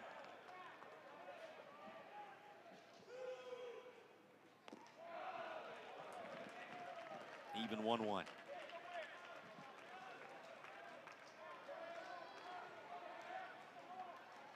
Luke Gaffney and the Tigers 3-hole had that home run in his most recent at bat a frame ago. Takes a close pitch for ball 2.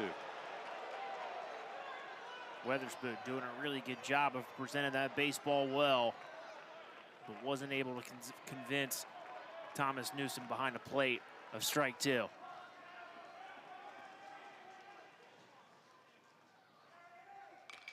And Gaffney fouls this off. Going to be 2-2. 10 hits apiece between the Tigers and the Cavaliers. 5-4 the Virginia lead as they rise to their feet at the dish.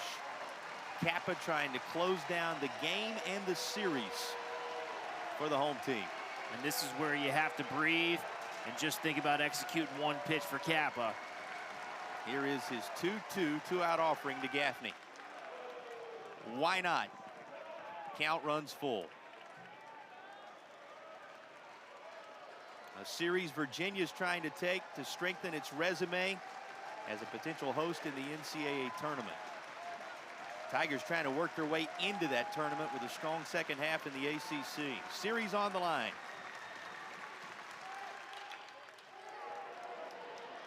Shallow center, and the catch made. That's the ball game. Virginia hangs on for a 5-4 victory and a series win over the Clemson Tigers.